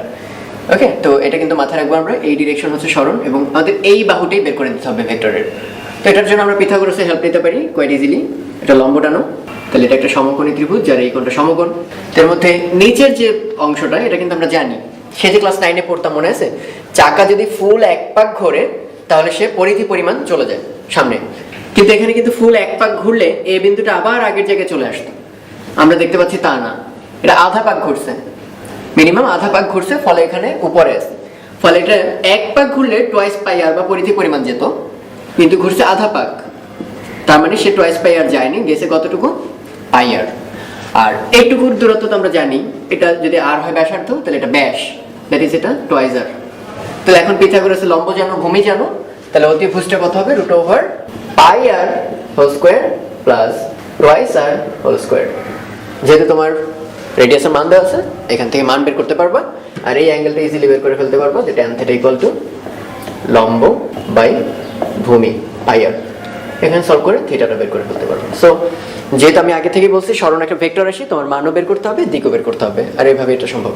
তো এখানে আরো একটা সুন্দর কোয়েশ্চেন প্রায় আসে, সেটা হচ্ছে তিনটা ভেক্টর দেওয়া আছে এ বি সি, কোয়েশ্চেন করবে যে ভেক্টর তিনটা কি একই সমতলে অবস্থিত কিনা, মানে কাগজের একটা পেজের মধ্যে তারা আছে কিনা, তো কোপ্লেনার বলে ইংরেজিতে। তো এটা সলভ করার বেশ কিছু মেথড আছে, তো একটু ডান পাশে দেখো ছবিটা। তো আমরা কি জানি যে এ আর বি একটা সমতলে থাকতে বাধ্য, তো তাদের দিয়ে একটা সামান্তরিক সাজানো যায় এবং সেই সামান্তরিকের ক্ষেত্রফল হচ্ছে এ ক্রস বি, এই ভেক্টরটার মান আমরা জানি সেই সামান্তরিকের ক্ষেত্রফল হচ্ছে এ ক্রস বি। এখন কোনোভাবে যদি এ ক্রস বি এর সঙ্গে সি ভেক্টরটা একটু খেয়াল করে দেখো, আমাদের ছবিতে সি ভেক্টর কিন্তু একই তলে নেই, স্থানে উঠে গেছে 3D-তে। একই তলে থাকলে কিন্তু একটা মাত্র 2D সারফেসের মধ্যে আমরা দেখাতে পারতাম, কিন্তু এখানে দেখো সি এ বি এক তলে নাই, এ আর বি একই তলে বাট সি ডিফারেন্ট তলে। তো এখন এ ক্রস বি হচ্ছে অলরেডি সামান্তরিকের ক্ষেত্রফল নির্দেশ করে, মানে ভূমিটা।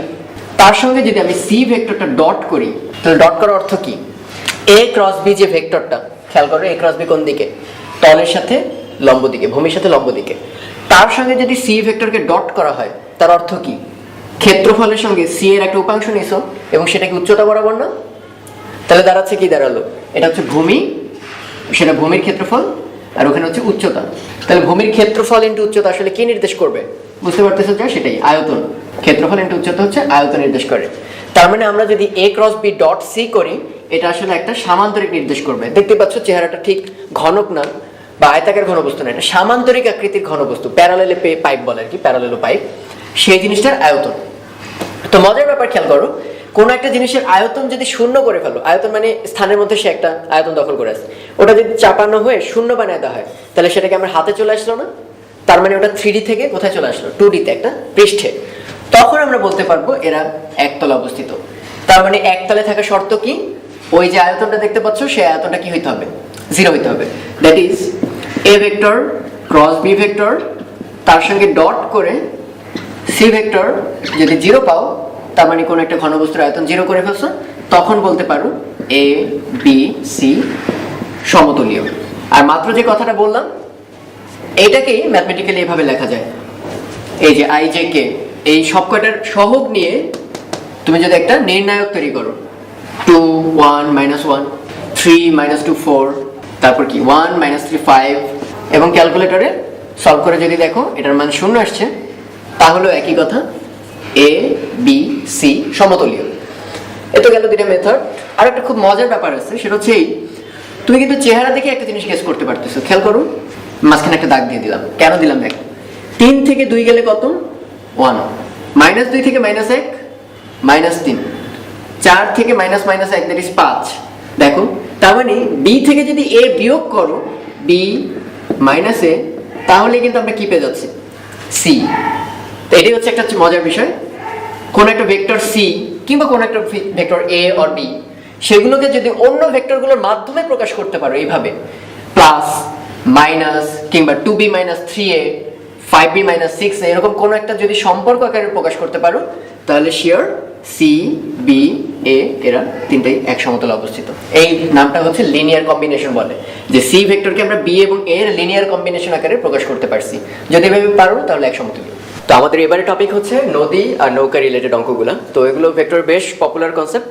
তো দেখতে পাচ্ছ এখানে আমি একটা কোয়েশ্চেন দিয়ে রেখেছি তোমাদের দেখার সুবিধার্থে, যে একটার মধ্যে অনেকগুলো অঙ্ক আর কি। যেমন এখানে কি কি দেওয়া থাকে, নদীতে স্রোত থাকে, সেই স্রোতের ভেলোসিটি আর নৌকার ভেলোসিটিটা দেওয়া থাকে, নদীর প্রস্থ দেওয়া আছে, এরপর বিভিন্ন কোয়েশ্চেন করছে। প্রথম কোয়েশ্চেনটা হচ্ছে সর্বনিম্ন দূরত্বে নদীটা পারাপার হতে হবে, তো সেই ক্ষেত্রে কোন দিকে চালাবো, মিনিমাম দূরত্বটাই বা কত আর কত টাইম লাগবে। আর দ্বিতীয় কনসেপ্ট হচ্ছে সর্বনিম্ন দূরত্ব নেবার সর্বনিম্ন সময়, টাইমটাকে মিনিমাইজ করতে হবে, আর সেই ক্ষেত্রে পথের দৈর্ঘ্য কত হবে এবং কত টাইম লাগবে। তো আমরা একটা কনসেপ্ট থেকে আগানো শুরু করি। তোমরা এখন যেটা দেখতে পাচ্ছ এটা হচ্ছে একটা নদী, বাট নদীটা কিন্তু প্রস্থ বরাবর দেখতে পাচ্ছি, মানে উপর থেকে দেখতে পাচ্ছ, ফলে এইটা হবে নদীর প্রস্থ। ওকে, এটাকে আমরা নাম দিলাম ডি। আর নদীতে ডান দিকে স্রোত বয়ে যাচ্ছে, আমি এটাকে নাম দিলাম ভি, স্রোতের বেগ।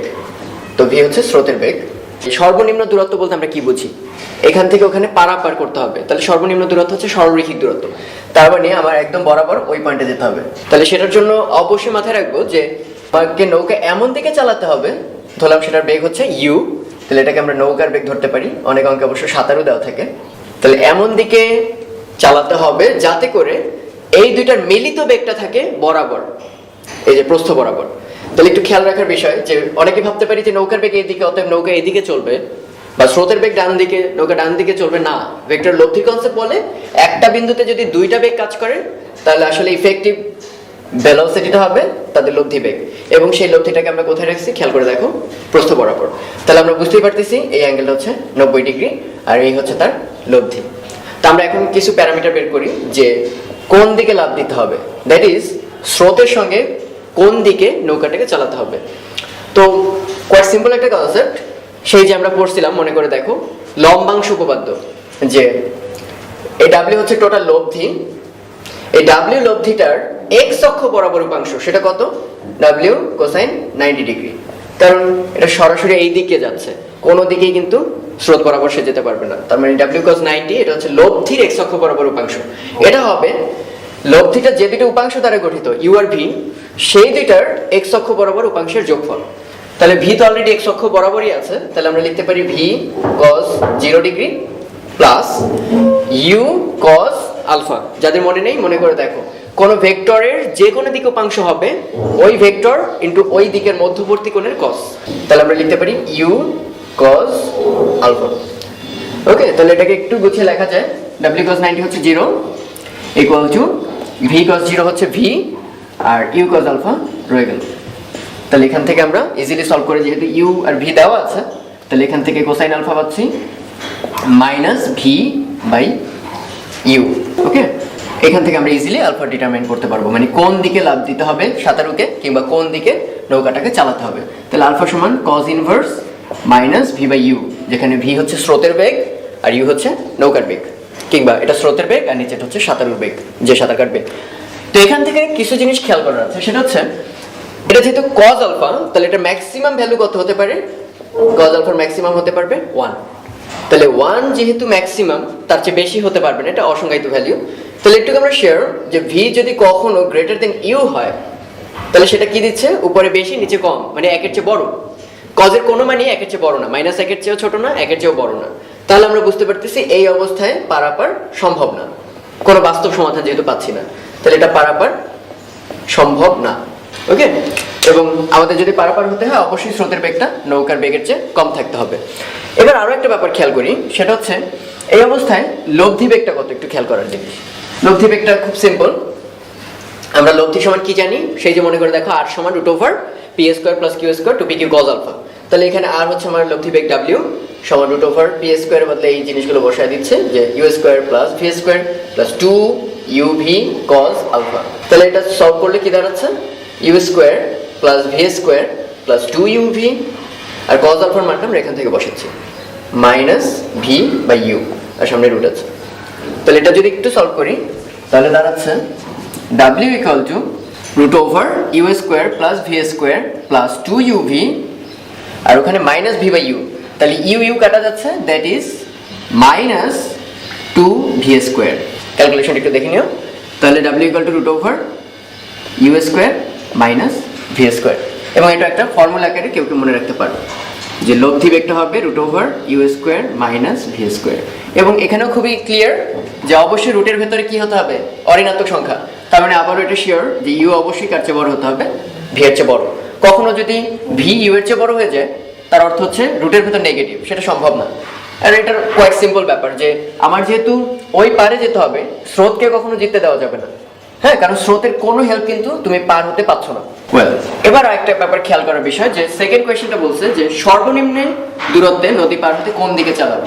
তাহলে সেটা আমরা এখান থেকে বের করে ফেলছি, কত কোণে লাফ দিলে বা কত কোণে চালালে বরাবর নদী পার হতে পারবো। এবং সর্বনিম্ন দূরত্ব কেন বলছি, কারণ বরাবর পার হলে সরলরেখিক দূরত্ব, এবং দুইটা পয়েন্টের মধ্যে সরলরেখিক দূরত্ব হচ্ছে সর্বনিম্ন দূরত্ব। এরপর সেকেন্ড কোয়েশ্চেন হচ্ছে সর্বনিম্ন দূরত্ব কত, এটা আমরা বুঝতে পারতেছি, এটা হচ্ছে নদীর প্রস্থ। থার্ড কোয়েশ্চেন হচ্ছে এই ক্ষেত্রে কত সময় লাগবে। ওকে, নদী নৌকার অঙ্কে আমরা কিন্তু কোথাও ত্বরণ বিবেচনা করতেছি না, তাই যখনই আমরা সময়, সরণ, বেগ এইসবের ফর্মুলা শিখবো নদী নৌকার ক্ষেত্রে স্পেশালি, তখন একটাই ফর্মুলা আমাদের মাথায় যাতে চলে আসে, এস ইকুয়াল টু ভিটি। এবং তোমাদের যাদের মনে আছে এই ফর্মুলাটা হচ্ছে সমবেগের ফর্মুলা। তো এই যে এস ইকুয়াল টু ভিটি ফর্মুলায় একটা জিনিস কিন্তু আমাদের খেয়াল রাখার জিনিস, সেটা হচ্ছে s equal to v t one ডিমেনশনের ক্ষেত্রে আমরা অ্যাপ্লাই করি, একমাত্রিক গতি। তো যখন একমাত্রিক থাকবে না তখন কি করতে হবে, এক একটা মাত্রা ভেঙে নিতে হবে, তার মানে উপাংশ ভাঙতে হবে। তো আমাদের এই ক্ষেত্রে খেয়াল করে দেখো, পারাপার হচ্ছে কোন বরাবর, প্রস্থ বরাবর। তাহলে আমাদের এস বা দূরত্বটা প্রস্থ বরাবর। তাহলে আমাদের যত কিছু ডানে থাকবে, দ্যাট ইজ এখানে বেগ, সবকিছু থাকতে হবে প্রস্থ বরাবর। তার মানে আমাদের এই ডাব্লিউটা নিয়ে কাজ করতে হবে, কিংবা যত বেগ আছে তার ওয়াই অক্ষ বরাবর উপাংশ নিয়ে কাজ করতে হবে। তাহলে আমরা লিখতে পারি এস ইকুয়াল টু ভিটি, এসটা হচ্ছে আমাদের এখানে নদীর প্রস্থ ডি, আর এখানে ভেলোসিটিটাই হচ্ছে আমাদের লব্ধি বেগ ডাব্লিউ, আর এই টি হচ্ছে রিকোয়ার্ড টাইম টি। যে কোয়েশ্চেনটা এখানে বলছে যে সর্বনিম্ন দূরত্বের ক্ষেত্রে কত সময় লাগবে, তাহলে আমরা ইজিলি বের করতে পারি required time T equal to D by W, আর ডাব্লিউ ইকুয়াল টু আমরা একটু আগে বের করছি বা এখানেও লেখা আছে root over you square minus V square. তো এবার আমাদের সর্বনিম্ন দূরত্বের অঙ্কগুলো গেল, এবার হচ্ছে সর্বনিম্ন সময়, মানে সময়টা যাতে কম লাগে। তো একটু আগে আমরা সর্বনিম্ন দূরত্ব বলেছি, সেখানে কিন্তু এটা বলিনি যে সবচেয়ে কম দূরত্বে গেলেই সবচেয়ে কম সময় লাগবে। তো আমাদের এখন কেসটা হচ্ছে মিনিমাম টাইম কখন লাগে আমরা একটু খেয়াল করবো। আবার সে নদী আঁকলাম উপর থেকে দেখা। তো সাপোজ এটা একটা অ্যাক্সিস ধরলাম, ওয়াই অ্যাক্সিস, আর স্রোত যাচ্ছে এক্স অ্যাক্সিস বরাবর, সেটাকে আমরা নাম দিলাম ভি। আর আমরা নদীটাকে আর্বিট্রারিলি ইউ বেগে নৌকাটাকে চালাচ্ছি, কোন দিকে সেটা কিন্তু আমরা ডিফাইন করিনি, এবং সেটাকে আমরা বলে দিলাম আলফা অ্যাঙ্গেলে। তাহলে এদের লব্ধি কোন দিকে হবে, আমরা যদি একটু সামান্তরিক এঁকে নিই তাহলে এটা হবে তাদের লব্ধি বেগ ডাব্লিউ ধরে নিলাম। তো এখন একটু খেয়াল করার বিষয়, এটা আমাদের সবার একটু মনে রাখা উচিত, S equal to VT formula আমি একটু আগে বলেছি, এটা কেবল খাটবে একমাত্র ক্ষেত্রে। এবং এখানে এস যদি আমরা প্রস্থ বরাবর নেই, এখানে সবকিছু নিতে হবে প্রস্থ বরাবর উপাংশ। আরো একটা ব্যাপার সেটা হচ্ছে এই, দেখি তোমরা বলতে পারো কিনা, যে একটা বল আমি হাত থেকে ছেড়ে দিলাম, এই ভূমিতে পড়লো এবং এতে টাইম লাগলো টি সেকেন্ড। এটা না করে আমি বলটাকে এবার হরাইজন্টাল একটা বেগ দিয়ে ছুঁড়ে মারলাম, মানে অনুভূমিক দিকে, ফলে এটা বেশ দূরে গিয়ে পড়লো কিন্তু উচ্চতা আগের মতোই এইচ। কোয়েশ্চেন হচ্ছে এই ক্ষেত্রে টাইম কি বেশি লাগবে নাকি আগের চেয়ে কম লাগবে নাকি সেম থাকবে। কোয়েশ্চেন হচ্ছে টাইম সেম, তার মানে হচ্ছে এই যে টাইম লাগা, এটা আমরা কি অর্থে ব্যবহার করছি, আমার এই হাত থেকে শুরু করে মাটি পর্যন্ত নামতে কি পরিমাণ সময়। তার মানে এই পুরো ব্যাপারটা ডিপেন্ড করবে কি বেগের ওয়াই উপাংশের উপর। এক্স অক্ষ বরাবর বেগটা শুধু ডিফাইন করে দেবে, এই যে বেগটা সে ভি এক্স, এটা ডিফাইন করবে এটা কত দূরে যাবে, মানে এক্স অক্ষ বরাবর কতটুকু যাবে, এবং ওয়াই অক্ষ বরাবর বেগটি ডিফাইন করবে এটা কতক্ষণ পর নিচে নামবে। তাহলে দেখো এখানে ওয়াই অক্ষ বরাবর আদি বেগ ছিল কত, 0, যেহেতু ছেড়ে দেওয়া। এখানে দেখো হরাইজন্টালি যত জোরে ছুঁড়ে মারো ওয়াই অক্ষের দিকে বেগ কত, আদি বেগ আবারও 0। সো এই সিচুয়েশনটা যে কথা, ওয়াই অক্ষের দিক থেকে এই সিচুয়েশনটা একই কথা। ফলে যেহেতু ওয়াই বরাবর কতটুকু নামছে এটা দ্বারাই তার সময় নির্ধারিত হয়, তাই সময়ের ক্ষেত্রে কোনো ইম্প্যাক্ট পড়বে না। এই জন্য প্রায় বলা হয় এক্স অক্ষ আর ওয়াই অক্ষ যে 90 ডিগ্রি অ্যাক্সিস দুটা এরা পরস্পর স্বাধীন। এই অর্থে স্বাধীন যেমন প্রথম অর্থে যে টাইমটা লাগলো দ্বিতীয় ক্ষেত্রেও কিন্তু একই টাইম লাগলো। এক্স অক্ষ বরাবর যত ভেরিয়েশন ঘটানো হোক তার ছায়া কিন্তু ওয়াই অক্ষে পড়ে না। এই অর্থে হচ্ছে তারা পরস্পর ইন্ডিপেন্ডেন্ট। তো এখন আমরা দেখতে যাচ্ছি যে আমরা নদীটা পার হতে কত সময় সেটা কিন্তু রিকোয়ারমেন্ট। তাহলে নদী পার হতে যেহেতু সময়, তাহলে পারাপার বলতে আমরা কিন্তু প্রস্থটা বুঝবো। তার মানে এইদিকে যতই ভেলোসিটি থাকুক না কেন সেটা কত দূরে নিয়ে ফেলবে, কিন্তু ওই পারাপার হতে কিন্তু টাইমের ভেরিয়েশনটা হবে না। তার মানে আমি যদি নদী পার হতে টাইমটা বিবেচনা করি তাহলে আমাদের সকল বেগের নদী প্রস্থ বরাবর উপাংশটা নিতে হবে।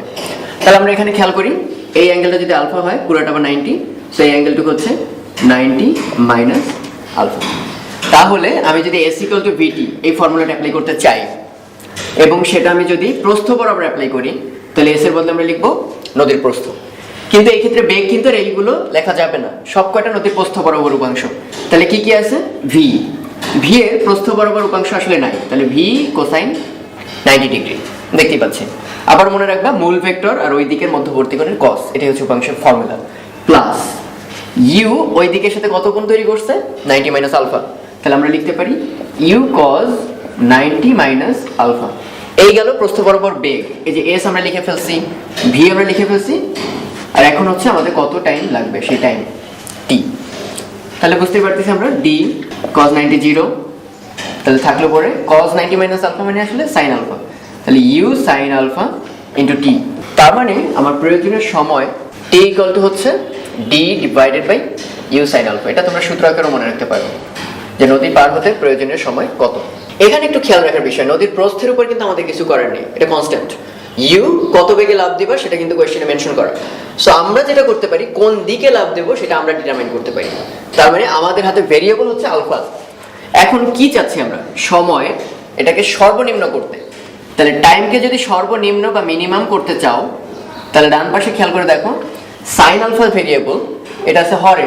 তাহলে সাইন আলফা যখন ম্যাক্সিমাম তখন টাইমটা হবে মিনিমাম। হর যেহেতু সবচেয়ে বড় হয়ে যাচ্ছে ভাগফলটা মিনিমাম হয়ে যাবে। তাহলে সাইন আলফা ম্যাক্সিমাম কত? সাইন আলফা ম্যাক্সিমাম হচ্ছে 1। সেটা কখন হয়? যখন অ্যাঙ্গেলটার ভ্যালু হচ্ছে 90 ডিগ্রি, এবং যখন ম্যাক্সিমাম ভ্যালু আসবে তখন টাইমটা হবে মিনিমাম। এবং সেই মিনিমাম টাইমটা কত? সেই মিনিমাম আমরা একবার এই সূত্রটাকে মনে রাখবো, minimum time equal to D by U sine alpha. Sine আলফার বদলে এখন 1, তার মানে এই হচ্ছে টাইম মিনিমাম। এবং মজার ব্যাপার খেয়াল করছো যে এর মধ্যে কোনো ভি নাই, তার মানে স্রোতের বেগ যাই হোক না কেন মিনিমাম টাইমটা কত?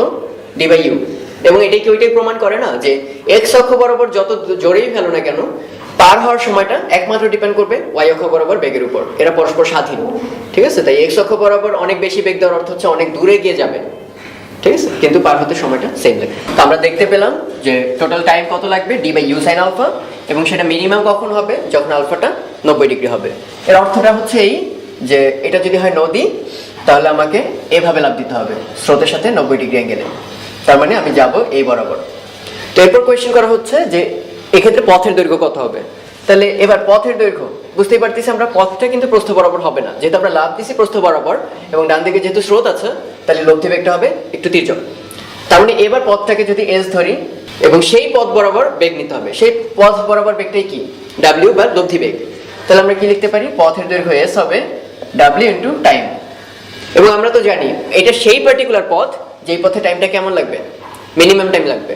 তাহলে আমরা বলতে পারি এখানে ডাব্লিউ হচ্ছে, খেয়াল করে দেখো, আশা করি বুঝতে পারো, যখন ইউ আর ভি পরস্পর 90 ডিগ্রিতে তখন লব্ধি simply Pythagoras √u square plus V square.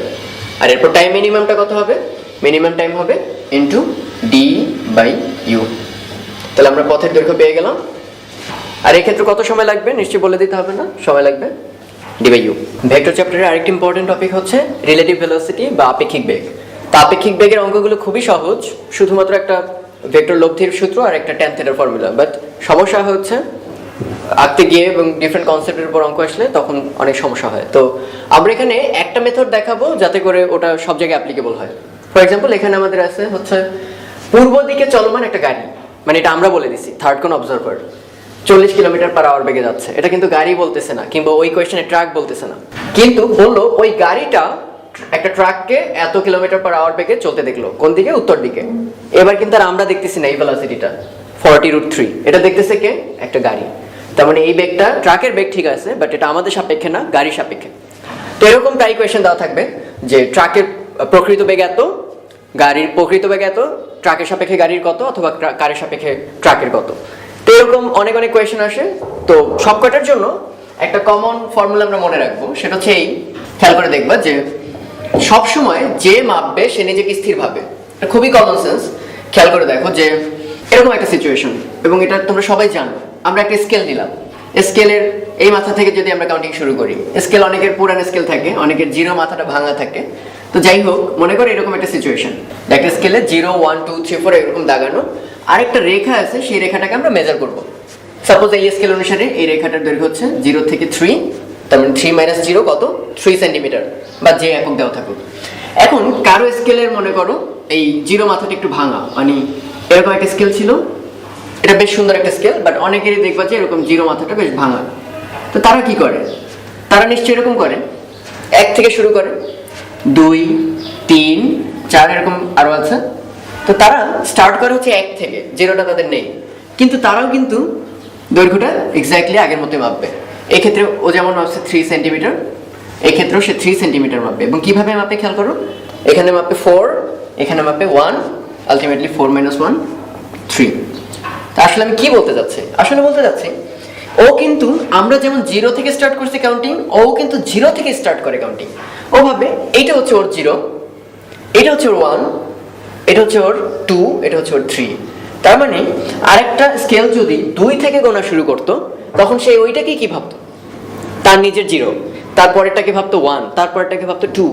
তার অর্থ নিজেকে 0 করতে কত লাগে সেটা সে সবার থেকে বিয়োগ দিয়ে দেয়। এটা কিন্তু বেসিক ব্যাখ্যা রিলেটিভ ভেলোসিটির। যে দেখো এখানে 1 থেকে শুরু করলো, কিন্তু সে মানতে নারাজ, সেটাকে বলে 0, আমার মূল বিন্দু। এটাকে 0 বলতে গিয়ে সে আসলে করলো কি, 1 থেকে 1 বিয়োগ করে নিল, এবং সেটা করতে গিয়ে সে সবার থেকেই 1 মাইনাস করে নিয়েছে, 2 থেকেও, 3 থেকেও, 4 থেকে, সব থেকে 1 মাইনাস করে। এই জন্য আমরা বলি যে কাকে মাইনাস করব, যাকে আমি মূলবিন্দু ধরতে চাই। তাহলে এই কথাটাকে ঠিক এইভাবে আমরা বলি, যার সাপেক্ষে মাপবা, মানে যাকে মূলবিন্দু ধরে মাপবো। তাহলে কথাটা হচ্ছে যার সাপেক্ষে মাপবো, সেটা বেগ মাপতে পারি, দূরত্ব, যাই হোক, যার সাপেক্ষে মাপবো তাকে উল্টিয়ে যোগ করব। উল্টিয়ে যোগ করার অর্থ আসলে বিয়োগ করা। এখানে আমরা যেমন দেখাচ্ছিলাম, সবকিছু থেকে 1 বিয়োগ করতেছে কিংবা 2 বিয়োগ করতেছে, তার মানে হচ্ছে তাকে উল্টিয়ে যোগ করা ভেক্টরের ক্ষেত্রে। কারণ আমরা ভেক্টরের ক্ষেত্রে জানি সে একটা vector velocity VA minus VB, এটা বিয়োগ করার যে কথা, এটাকে লেখা যায় VA vector plus minus VB vector. আর মাইনাস VB ভেক্টর কি? VB ভেক্টরটাকে উল্টিয়ে যোগ করা। ঠিক আছে? তো এই তথ্যটা মাথায় রাখলে অনেক দূর ক্লিয়ার হয়। তো আমরা এখন কয়েকটা অ্যাপ্লিকেশন দেখি। তো আমরা এখন একটা জেনারেল কেস দেখি, মানে আমাদের কোয়েশ্চেনে যেমন বলছে যে গাড়ির প্রকৃত বেগ দেওয়া, ট্রাকের প্রকৃত বেগ দেওয়া নেই, আপেক্ষিক বেগ দেওয়া, লাস্টে বলছে ট্রাকের প্রকৃত বেগ কত। তো আমরা তার চেয়ে একটা সিম্পল কেস চিন্তা করি। আমরা চিন্তা করি এই হচ্ছে সে নর্থ, সাউথ, ইস্ট, ওয়েস্ট। এখন কোয়েশ্চেনে সাপোজ বলে দিছে গাড়ি যাচ্ছে পূর্ব দিকে, যেটাকে আমরা ধরলাম ভেলোসিটি অফ কার VC, আর বলে দিল ট্রাক যাচ্ছে এরকম মাঝামাঝি কোনো একটা স্থান থেকে, যেটাকে বলতে পারো তোমরা উত্তর পূর্ব। তো এখন কোয়েশ্চেন করছে যে গাড়ির সাপেক্ষে ট্রাকের বেগ কত। আমরা এই চিহ্নটাকে এভাবে লিখি, সবাই মনে রাখবো, VTC, কার বেগ, ট্রাকের বেগ। তাহলে মনে রাখার পদ্ধতিটা কি? ট্রাকের বেগ লিখলে আমরা কি লিখতাম? VT, কার সাপেক্ষে সেটা আমরা পরে লিখে দেবো। এই যে C, গাড়ির সাপেক্ষে, সেই অক্ষরটা আমরা পরে লিখবো। তার মানে এখানে যার বেগ সে থাকবে মেইন বস, তাই তার নামটা আগে লিখবা, যে ট্রাকের বেগ কার সাপেক্ষে, গাড়ির সাপেক্ষে। তো এবার আমাদের কোয়েশ্চেনে গাড়ির প্রকৃত বেগ দেওয়া, ট্রাকের প্রকৃত বেগ দেওয়া, আমি বের করতে বলছি VTC, ট্রাকের বেগ বের করবো, বাট গাড়ির সাপেক্ষে। কার সাপেক্ষে? গাড়ির সাপেক্ষে। তাহলে আমি একটু আগে লিখে দিয়েছিলাম যে মাপবে বা যার সাপেক্ষে মাপবো তাকে উল্টিয়ে যোগ করতে হবে। তো দেখো এখানে গাড়ির সাপেক্ষে মাপতে বলছি, তাকে উল্টিয়ে দেবো। আগে ছিল ডান পাশে VC, বামে হয়ে গেল মাইনাস VC, উল্টিয়ে গেল। ওকে, ওই ভেক্টরটাকে আমরা উল্টিয়ে বামে নিয়ে আসছি। এখন বলছি কি উল্টিয়ে যোগ করলেই কি পাওয়া যাবে? গাড়ির সাপেক্ষে ট্রাকের বেগ। তাহলে যোগ করা বলতে ভেক্টরে কি? লব্ধি করা। আর লব্ধি বলতে আমরা জানি সামান্তরিক সূত্র। তাহলে এরকম এরকম, আলটিমেটলি এই হচ্ছে কর্ণ এবং এটাই হচ্ছে ট্রাকের বেগ গাড়ির সাপেক্ষে। Quite simple. এটা দেওয়া ছিল, এটা দেওয়া ছিল, তা থেকে আমরা আপেক্ষিক বেগটা বের করে ফেলতে পারছি। বাট এই কোয়েশ্চেনটা হচ্ছে আপেক্ষিক বেগ দেওয়া আছে, আমাকে বের করতে হবে কি? প্রকৃত বেগ। তো সেটাও আমরা ওই আগের কনসেপ্ট থেকে বের করতে পারি। যেমন এরকম এখানে দেওয়া আছে গাড়িটা যাচ্ছে পূর্ব দিকে, আর ভিটিসি যেটা দ্যাট ইজ গাড়ি দেখলো ট্রাককে এত বেগে, সেটাও দেওয়া আছে। কোয়েশ্চেন করছে ট্রাকের বেগ, এখানে যেমন প্রকৃত বেগ ট্রাকের বেগটা সেটা আমাকে বের করতে হবে। তো এখানে একটু খেয়াল রাখার বিষয়, ট্রাকের বেগ যেহেতু গাড়ির সাপেক্ষে বের করতে হয়েছেই আমাকে, তাহলে অবশ্যই গাড়ির বেগটাকে উল্টাইতে হয়েছিল, কারণ যার সাপেক্ষে তাকে উল্টেই তো যোগ করা হয়। তাহলে নিশ্চয়ই আগেই আমাকে এই কাজটা করে নিতে হয়েছিল, গাড়ি বেগটাকে উল্টাইতে হয়েছিল, তারপর কারো না কারোর সাথে যোগ করতে হয়েছে যাতে করে লব্ধিটা হয় এই বরাবর। এখন তোমরাই বলো, আমি কি এরকম কারোর সাথে যোগ করলে লব্ধি সোজা যাবে, আর সামান্তরিক আঁকলে সেটা কোন দিকে যাবে? বামে যাবে। তার মানে আমরা বুঝতে পারতেছি ইভেন এই দিকে কি যাওয়া উচিত ভেক্টরটা, প্রকৃত বেগ, সেক্ষেত্রে কি হবে? সেক্ষেত্রে এই দিকে হয়ে যাবে ভিটিসি। তার মানে আমাদের কমন সেন্স বলে এটা হওয়া উচিত ডান দিকে, ট্রাকের প্রকৃত বেগ হওয়া উচিত ডান দিকে, যাতে করে এই ট্রাকের বেগ, এই হচ্ছে গাড়ির বেগ উল্টানো অবস্থায়, তাদেরকে যোগ করলে খেয়াল করে দেখো সামান্তরিকীকরণ হয় ভিটিসি। এবং আমরা এটাই বলছিলাম, যার সাপেক্ষে তাকে উল্টিয়ে প্রকৃতটার সঙ্গে যোগ করলে আপেক্ষিক বেগটা পাওয়া যায়। তার মানে আমরা অঙ্কটা করার আগেই শিওর ট্রাকের বেগটা হতে হবে এরকম ফার্স্ট কোয়াড্রেন্টের ডান দিকে। ওকে, তো আমাদের এত কষ্ট করা লাগবে না, আমরা এখন একটা সহজ সমাধান দেখব। আমাদের এই টাইপের যত অঙ্ক আসবে আমরা শুধুমাত্র একটা ফর্মুলা মনে রাখবো, সমীকরণ কথা বলে, এবং এটাই হচ্ছে আমাদের ফর্মুলা বেসিক্যালি। এটা আমাদের শরীফ ভাই বলছিল একবার যে চমৎকার একটা মেথড, যেটা দিয়ে যে কোনো কাইন্ড অফ অঙ্ক প্রকৃত বেগ দেওয়া থাকুক দুইটারই আপেক্ষিক বের করতে বলুক, কিংবা একটার আপেক্ষিক আরেকটা প্রকৃত, অন্য আরেকটা প্রকৃত বের করতে বলুক, what ever maybe the case, এই কথাটা মনে রাখবো। এখন সমীকরণটা কি? সমীকরণটা হচ্ছে খুবই সিম্পল, মেবি সিম্পলেস্ট। VAB হবে VA মাইনাস VB, এবং তোমরা আপেক্ষিক বেগ যখনই শুরু করছো প্রথমে এই ইকুয়েশনটা দিয়ে শুরু হয়েছিল, এবং যথারীতি এটা কার বেগ, প্রথমে যে অক্ষরটা সে বস, মানে এটা এর বেগ, কে দেখছে? বি এর সাপেক্ষে। তাহলে দেখো আমরা আসলে করছি কিন্তু এতক্ষণ যে কথাটা বলছি মাইনাস ভিবি, কথাটা আসলে এরকম না, VA প্লাস মাইনাস ভিবি, তার মানে যে দেখছে বা যার সাপেক্ষে মাপবো তাকেই উল্টিয়ে যোগ করা হলো। ঠিক আছে, একটু আগের কথাটা কিন্তু এই সমীকরণটাই। তো এখন সমীকরণ কথা বলবে, তা আমাদের এখানে দেখবো সমীকরণের কি কি দেওয়া আছে। এত বেগে পূর্ব দিকে চলমান, তার মানে আমরা বুঝতে পারছি যে এরকম একটা ছবি যেটা হচ্ছে গাড়ির বেগ, সেটা হচ্ছে 40 কিলোমিটার/আওয়ার। তার মানে সমীকরণের ভিসি আমাদের গিভেন। তারপর কি বলছে? একটা ট্রাককে চলতে দেখলো উত্তর দিকে, চলতে দেখার মানে এটা কিন্তু অবশ্যই গাড়িওয়ালা দেখছে, মানে গাড়ির সাপেক্ষে দেওয়া আছে কোয়েশ্চেনটা। তার মানে ভিটিসি এটাও কোয়েশ্চেনে দেওয়া, তাহলে দেওয়া নাই কোনটা? ট্রাকের প্রকৃত বেগ ভিটি, এটা আমাকে বের করতে হবে। তাহলে আমরা এত কিছু না জিজ্ঞেস করে সমীকরণকে জিজ্ঞেস করি যে এটা কিভাবে বের করা যায়। তাহলে সমীকরণ আমরা লিখবো ভিটিসি, এই যে এখানে যেমন এবি সমান হবে ভিটি মাইনাস ভিসি, যেমন এখানে ভিএ মাইনাস ভিবি। তো এর মধ্যে ভিটিসি আমাদের গিভেন, ভিসিও আমাদের গিভেন, দরকার হচ্ছে ট্রাকের প্রকৃত বেগ ভিটি। তাহলে আমরা এখান থেকে লিখতে পারি ভিটি হবে ভিটিসি প্লাস ভিসি, এই হচ্ছে আমাদের রিকোয়ার্ড ইকুয়েশন। তার মানে আমরা যেটা চাই সেটা সবসময় বাম পক্ষে নিয়ে আসবো। এরপর জিজ্ঞেস করবো সমীকরণ কি বলতেছে। সমীকরণ বলতেছে তোমার কাছে কি ভিটিসি আছে? আমি বললাম হ্যাঁ এই তো। আমি আবার জিজ্ঞেস করলাম তোমার কাছে কি কারের ভেলোসিটি আছে কিনা? এই যে এখানে আছে। তারপর সমীকরণ আমাকে অ্যান্সার দিয়ে দিল, এই ভেক্টরটা নাও, তাকে কোনো চেঞ্জ করবা না, এই ভেক্টরটা নাও, তাকেও কোনো চেঞ্জ করবা না, তাদের যোগ করো মানে লব্ধি বের করো। তাহলে আমরা লব্ধি বের করার তো ফর্মুলা শুরু থেকেই শিখছি, এই ভেক্টর আনচেঞ্জড, এই ভেক্টর আনচেঞ্জড, কোনো চেঞ্জ করবো না, তারপর তাদের সামান্তরিক সূত্র অনুসারে লব্ধি আঁকবো। যাদের একটু আগের ছবি মনে আছে খেয়াল করে দেখো, এটি ছিল ট্র্যাকের প্রকৃত বেগ, যেটা আমরা অনেক কষ্ট করে বের করছিলাম। ভিসিকে উল্টিয়ে তারপর এটার সঙ্গে যোগ করলে লব্ধি এটা পাওয়া যায়, মনে রাখতে হবে না, সিম্পলি সমীকরণকে জিজ্ঞেস করো, সমীকরণই বলে দেবে তোমাকে উল্টাতে হবে কি হবে না।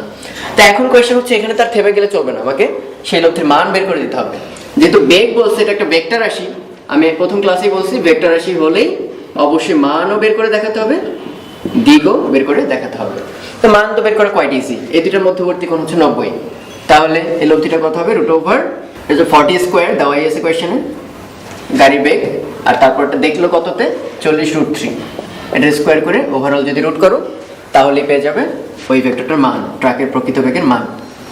এটা গেল মান। এবং ডিরেকশন কিভাবে? এই অ্যাঙ্গেলটাকে নিলাম থিটা, তাহলে ট্যান থিটাতে ইজিলি বের করা যায়। লম্ব হচ্ছে ভিটিসি, আর ভিটিসির ভ্যালু দেওয়া আছে 40√3 ডিভাইডেড বাই ভূমি ভিসি, সেটাই দেওয়া হচ্ছে 40, তাহলে থাকলো √3, অর্থাৎ থিটা হবে 60 ডিগ্রি। ব্যাস, আমি দিকও পেলাম, মানও জেনে গেলাম, এবং এভাবে যে অঙ্কই আসুক না কেন সব কটা বের করতে পারবো। তো এটা একটা দারুণ কোয়েশ্চেন, এটা কুয়েটে এসেছিল একবার, যে দেওয়া হচ্ছে বৃষ্টি উলম্বভাবে পড়তেছে নিচে, আর সেই সাথে বাতাস বইতেছে পূর্ব থেকে পশ্চিম দিকে, মানে ডান থেকে বাম দিকে। তো পূর্ব থেকে পশ্চিম দিকে আবার একটা চলন্ত গাড়ি, সেই গাড়ির বেগ আমরা জানি না, বের করতে হবে। এমনভাবে বেগ বের করতে হবে যাতে করে গাড়িটার দুই কাছে ভেজে, এটা একটা কোয়েশ্চেন। কত বেগ হলে কেবল পেছনের কাজ ভিজবে? থার্ড কোয়েশ্চেন হচ্ছে কত বেগ হলে গাড়িটার কেবল সামনের কাজ ভিজবে। তো এখানে একটা ছবি আঁকা আছে, দেখো যে একটা গাড়ি এরকম মনে করো ডান দিক থেকে বামে যাচ্ছে। তো কখন আমরা বলবো যেটা দুই কাছে ভেজে? যদি গাড়িটা স্থির দাঁড়ায় থাকতো, তাহলে খেয়াল করো উপর থেকে খাড়া নিচে বৃষ্টি পড়তেছে এবং দুই কাজ বরাবরই পড়তেছে, তখন আমরা বলতাম যে দুই কাছে ভেজে, যদি স্থির মনে হতো গাড়িটা। এরপর দেখো কেবল পেছনে কাজ ভেজে কখন? যখন এরকম এরকম যদি বৃষ্টিটা পড়ে গাড়ির কাছে মনে হয়। আপাতত আমাদের ওটা কনসার্ন হওয়ার দরকার নেই, বাট এটুক শিওর বৃষ্টি যদি এভাবে পড়তো তাহলে পেছনের কাজ ভিজতো, আর যদি বৃষ্টি এভাবে পড়তো তাহলে কেবল সামনের কাজ ভিজতো। তো আমাদের এখন ডিউটি হচ্ছে এটাই যে আপেক্ষিক বেগের বেশ সুন্দর একটা ফর্ম এটা। তো আমরা একটু এভাবে কল্পনা করি, বৃষ্টি পড়তেছে খাড়া নিচের দিকে, তো আমরা এটাকে ধরলাম এই, এবং সেটার ভেলোসিটি হচ্ছে 60, আর গাড়িটা যাচ্ছে এরকম ইস্ট থেকে ওয়েস্টের দিকে, তাহলে মানে আমরা এই দিকে ধরতে পারি। আর এই দিক থেকেই বাতাস বয়ে যাচ্ছে, সেটা কত ভেলোসিটিতে? 60 কিলোমিটার পার আওয়ার বেগে। তো দেখো বাতাস বয়ে যাচ্ছে ইস্ট থেকে ওয়েস্টে। এখন চিন্তা করে দেখো কোনোভাবে কি এটা সম্ভব যে বাতাস বয়ে যাবে ঠিকই কিন্তু তার কোনো বেগ থাকবে না? এটা তো সম্ভব না, মানে আপাত দৃষ্টিতে সম্ভব না। তুমি যদি দাঁড়ায় থাকো তুমি অবশ্যই টের পাবা যে বাতাস বয়ে যাচ্ছে। কিন্তু একটা দারুণ ব্যাপার খেয়াল করো, আপেক্ষিক বেগের কনসেপ্টটাই তো এমন যে একটা গাড়ির সাপোজ অনেক বেগ 3 মিটার পার সেকেন্ড, সাপোজ একটা বেগে গাড়ি যাচ্ছে, আর একটা গাড়িও যদি 3 মিটার পার সেকেন্ড বেগে একই দিকেই যায়, তাহলে তাদের মধ্যে কোনো বেগ আছে? থাকবে না। এইভাবে আমার একটু আগে যত দূরে ছিল সে সবসময় আমার থেকে অত দূরেই থাকে, তার মানে সে আমার থেকে আদৌ আগিয়ে যায় না, দ্যাট ইজ এর মধ্যে কোনো আপেক্ষিক বেগ নাই। তো আমাদের এখন ডিউটি হচ্ছে ওটাই, আমি যদি চাই একটা বেগ আছে কিন্তু তারপর আমরা সেটাকে রাখতে চাই না বা ইফেক্টিভ করতে চাই না, তখন আমাকেও একটা বেগ দিতে হবে একই দিকে। তাহলে একটু খেয়াল করে দেখি, আমার এইখানে সেই গাড়িটা মনে মনে গাড়িটা যাচ্ছে এই দিকে, ওই বাতাসের দিকে। এখন খেয়াল করে দেখো যদি বাতাসটা না থাকতো তাহলে কি মনে হতো? শুধুমাত্র একমাত্র বেগ থাকতো হচ্ছে বৃষ্টি বেগ, এবং তখন খাড়া এভাবে পরে দুই কাজকে ভিজিয়ে দিত। তাহলে আমরা এভাবে ভাবতে পারি না যে যেহেতু বাম দিকে একটা বেগ আছে সেটাকে গাড়িটা হত্যা করতে চায়। কিভাবে সম্ভব? এই খেয়াল করে দেখো, একটা গাড়ির বেগ 3, ওই দিকে যদি 3 মিটার পার সেকেন্ড আরেকটা গাড়ি যায়, পরস্পরের কোনো বেগ থাকবে না। তাহলে গাড়িটাও যদি 60 মিটার পার সেকেন্ড বা এখানে কিলোমিটার পার আওয়ার বেগে যায়, তাহলে দেখো গাড়ির তুলনায় বাতাস বলতে কিছু নাই, মানে দুইটার আপেক্ষিক বেগ শূন্য। তার মানে গাড়ি ভাববে কি কোনো বাতাস নাই। কোনো বাতাস না থাকলে বৃষ্টি কিভাবে পড়ে? খাড়া পড়ে। তাহলে তখন আমরা কি বলতে পারি? দুই কাছে ভিজবে যদি গাড়িটার বেগ কত হয়? 60 কিলোমিটার পার আওয়ার। এবার একটু খেয়াল করে দেখো কেবল পেছনের কাজ ভিজবে কখন? একটু এইভাবে ভাবি, কেবল পেছনের কাজ ভিজতে হলে গাড়ির কাছে মনে হতে হবে বৃষ্টিটা পড়ে এভাবে, তাহলে আসলে কি করবে? তার কাছে মনে হতে হবে যে বাতাস তার থেকে এগিয়ে যাচ্ছে। সেটা কিভাবে সম্ভব? সে যদি 60-র চেয়ে কম বেগে দৌড়ায় তাহলে তার তুলনায় বাতাস কিন্তু সামনে যাচ্ছে, কিছুটা বেগে হলো। সে এখানে যদি 30-এ দৌড়ায় তাহলে বাতাস যাবে 30-এর সামনে। তখন আসলে কি হবে সিচুয়েশনটা? তখন কিন্তু বাতাস আর শূন্য না, তখন বাতাস অলরেডি কিছুটা আছে, 30 হোক 40 হোক আছে, আর নিচে আছে রেইনের ভেলোসিটি। তাহলে এই দুইটা মিলে আসলে থাকবে কি? এই বরাবর বৃষ্টি পড়বে, আর এই বরাবর বৃষ্টি পড়ার অর্থ আসলে কোন কাজকে ভেজাবে? পেছনের কাজকে। আর একই কথা লাস্টেরটা যদি সামনের কাছে ভেজাতে চায় তাহলে সে অবশ্যই গ্রেটার দ্যান 60 ভেলোসিটিতে দৌড়াবে। গ্রেটার দ্যান 60 হলে আসলে মনে হবে কি আপেক্ষিকভাবে বাতাসটা পেছন দিকে চলে যাচ্ছে, আর তখন সিচুয়েশনটা কি হবে? বৃষ্টি পড়তেছে খাড়া নিচের দিকে আর বাতাসের বেগ হচ্ছে একটু পেছন দিকে, ফলে তাদের লোভ ধীরে হবে এই কর্ণ বরাবর। আর এই কর্ণ বরাবর যদি বৃষ্টি পড়ে তাহলে আমরা অলরেডি দেখেছি গাড়ির সামনে কাজ ভেজে। তো এখানে ভেক্টরের উপাংশ বিভাজনের আরো একটা সুন্দর এক্সাম্পল, যে কিউব আছে, XY Z অ্যাক্সিস দেওয়া আছে এবং এ হচ্ছে মূল বিন্দু। তো কিউবটার প্রত্যেক বাহুগুলো দেওয়া আছে, যে এবি হচ্ছে 6, এডি হচ্ছে 2, এফ এটা হচ্ছে 3 একক। আমরা একটু লিখে নিচ্ছি, এবি হচ্ছে 6, এডি হচ্ছে 2 একক, আর এএফ এটা হচ্ছে 3 একক। এখন কোয়েশ্চেন করছে এ এইচ একটা ভেক্টর, এসি আরেকটা ভেক্টর, এদের মধ্যবর্তী কোণ কত? এই চিহ্নটা মানে কোণ। তাহলে একটু খেয়াল করো এইচ ভেক্টরটা কোনটা? এই যে এই ভেক্টরটা, আর এই যে এসি ভেক্টর, এদের যে মধ্যবর্তী কোণ সেটা আমাকে ডিটারমিন করতে বলছে। তো আমি যদি একদম পিওর রিগোরাস ভেক্টর মেথডে করতে যাই তাহলে আমাদের সিস্টেমটা কি? প্রত্যেকটা বিন্দুর স্থানাঙ্কগুলো দেখতে হবে। যেমন এ হচ্ছে এখানে অরিজিন বা মূল বিন্দু, তাহলে এর পাশে আমার লিখতে হবে 0 0 0। আর আমাদের আরেকটা ভেক্টর ডিটারমিন করতে হবে কোনটা? এইচ। তাহলে দেখি আমরা এইচ বিন্দুতে পৌঁছানোর জন্য কি লাগে। আমাদের এবি বরাবর যেতে হবে, বিজি বরাবর যেতে হবে, জিএইচ বরাবর নামতে হবে। তার মানে আসলে এইচ বিন্দু পেতে আমাদের এবি বরাবর 6 একক, বিজি বরাবর আসলে 3 একক এবং জিএইচ বরাবর আসলে 2 একক গেলেই চলবে। তাহলে আমরা এই দুইটা বিন্দুর স্থানাঙ্ক পেয়ে গেছি। এখন আমাদের ভেক্টরটা কিভাবে ডিটারমাইন করতে হয়। দুইটা বিন্দুর স্থানাঙ্ক দেওয়া থাকলে ভেক্টর হবে ওই এইচ এর স্থানাঙ্ক মাইনাস এ এর স্থানাঙ্ক। তাহলে আমরা পাচ্ছি আসলে 6 3 2। এটা কিন্তু একটা ভেক্টর, মানে 6 3 2 দেখলে সংখ্যার স্থানাঙ্ক কিন্তু আর বুঝবো না, বাম পাশে ভেক্টর আছে দেখতে পাচ্ছ। এটার অর্থ আসলে 6i 3j 2k। সো আসলে শর্টে আমরা লিখি এই চিহ্ন দিয়ে ম্যাট্রিক্স ফর্মে। তো এইচ গেল, এভাবে এসি, তার মানে সি বিন্দুর স্থানাঙ্ক কিভাবে বের করা যায়? এবি বরাবর যাব, বিসি বরাবর নামবো। তাহলে সি বিন্দুর স্থানাঙ্কটা হচ্ছে 6 ইউনিট এবি বরাবর, বিসি বরাবর হচ্ছে আসলে 2 ইউনিট, আর যেটা এক্সিস বরাবর কোনো সরণ নেই, তাহলে এটা হচ্ছে 0। তাহলে এসিটা কি হবে? সিম্পলি সি মাইনাস এ। তো এ তো সব শূন্যই, তাহলে আলটিমেটলি থাকবে হচ্ছে 6 2 0। তার অর্থ হচ্ছে 6i 2j আর 0k, না লিখলেও বুঝবা।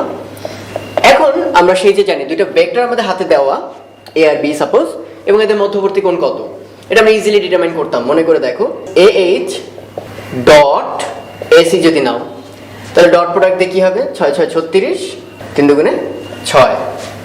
এই গেল ডট প্রোডাক্ট। সমান কি জানতাম? এই ভেক্টরের মান দ্যাট ইজ রুট ওভার 36 যোগ 9 যোগ 2 স্কয়ার হচ্ছে 4। ওই ভেক্টরের মান গেল ইনটু এসি ভেক্টরের মান, সেটা কত? 36 যোগ 4, 36 যোগ 4 ইনটু cos থিটা, তাদের মধ্যবর্তী কোণের কোসাইন, ক্ষুদ্রতর কোণের। তো এটা সলভ করে অবভিয়াসলি তোমরা থিটা কোণটা বের করে ফেলতে পারবে। এটা গেল একদম বেসিক মেথড। আর সবচেয়ে সহজ মেথড তো চোখে দেখতে পাচ্ছি আমরা, এটা কিন্তু অবশ্যই একটা সমকোণী ত্রিভুজ। তোমরা যদি একটু 3D পার্সপেক্টিভ বোঝো, তাহলে এই অ্যাঙ্গেলটা একটা মেঝে থেকে কোণা বরাবর উঠে আসছে। সো এই যে একটা মেঝে থেকে উপরে চলে আসছে, সো এই অ্যাঙ্গেলটা অবশ্যই 90 ডিগ্রিজ। তাহলে খেয়াল করে দেখো, এই যে হাইটটা, এটা তো দেওয়াই আছে 3।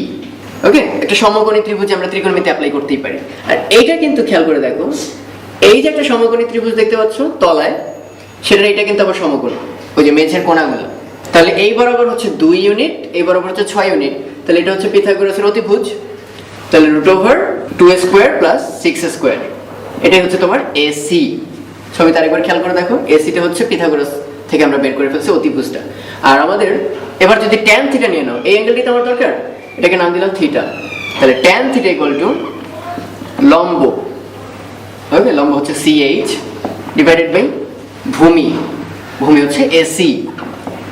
তাহলে লম্ব আমরা অলরেডি জানি, সেটা হচ্ছে 3 ইউনিট, আর AC আমরা মাত্র ডিটারমাইন করলাম, সেটা হচ্ছে root over 2 square plus 6 square.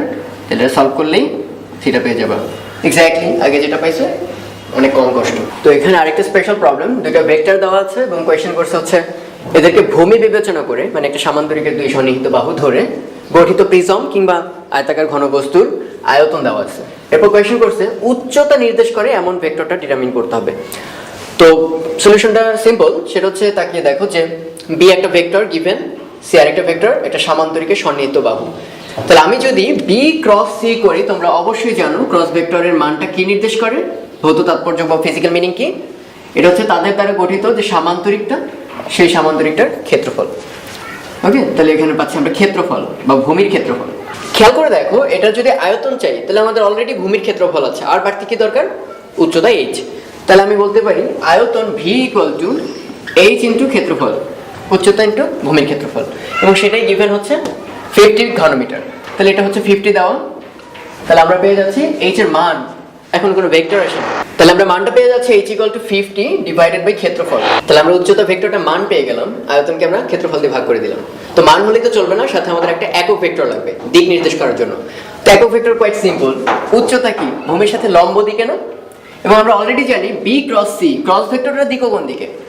সারফেসের সঙ্গে লম্ব দিকে। তাহলে আমরা বুঝে গেছি একক ভেক্টরটার দিক হবে বি ক্রস সি এর দিকে। আর একক ভেক্টর বানানোর জন্য কি করতে হয়? ভেক্টরটাকে তার মান দিয়ে ভাগ করতে হয়। কিন্তু একটু মনে রাখবা, সাথে একটা প্লাস মাইনাস। প্লাস মাইনাসটা কেন লাগবে? কারণ আমরা এখানে উপর দিকে আয়তন তৈরি করতে হয় এমন না, এটা বাস্তব অভিজ্ঞতার দরকার নেই। Cross vector B cross C যেমন হতে পারতো, সি ক্রস বিও হতে পারতো, কিন্তু তাতে কিন্তু ভূমির ক্ষেত্রফলের মানের কোনো চেঞ্জ হবে না। তাই অবশ্যই ডিরেকশন দুই দিকেই হতে পারে, এটার উপরে আর নিচে। তো এটা গেল ভেক্টরটার ডিরেকশন, একক ভেক্টরটা। আর সেই সাথে আমাদের এখানে আছে কি? ভেক্টরটা মান। তাহলে তোমাদের নিশ্চয়ই মনে আছে কোন ভেক্টর সমান, এটা লিখে রাখবা তোমরা, কোন ভেক্টর সমান ওই ভেক্টরের মান ইনটু তার দিকে ইউনিট ভেক্টর, একটা ইউনিট ভেক্টর। তাহলে আমাদের উচ্চতা নির্দেশকারী সমীকরণ এইচ ভেক্টর হবে, ওই ভেক্টরের মান অলরেডি আমরা বের করে ফেলছি, সেটা হচ্ছে 50 divided by B cross C এর ভ্যালু, আর সেই সাথে ডিরেকশনটা হবে হচ্ছে plus minus B cross C divided by modulus B cross C.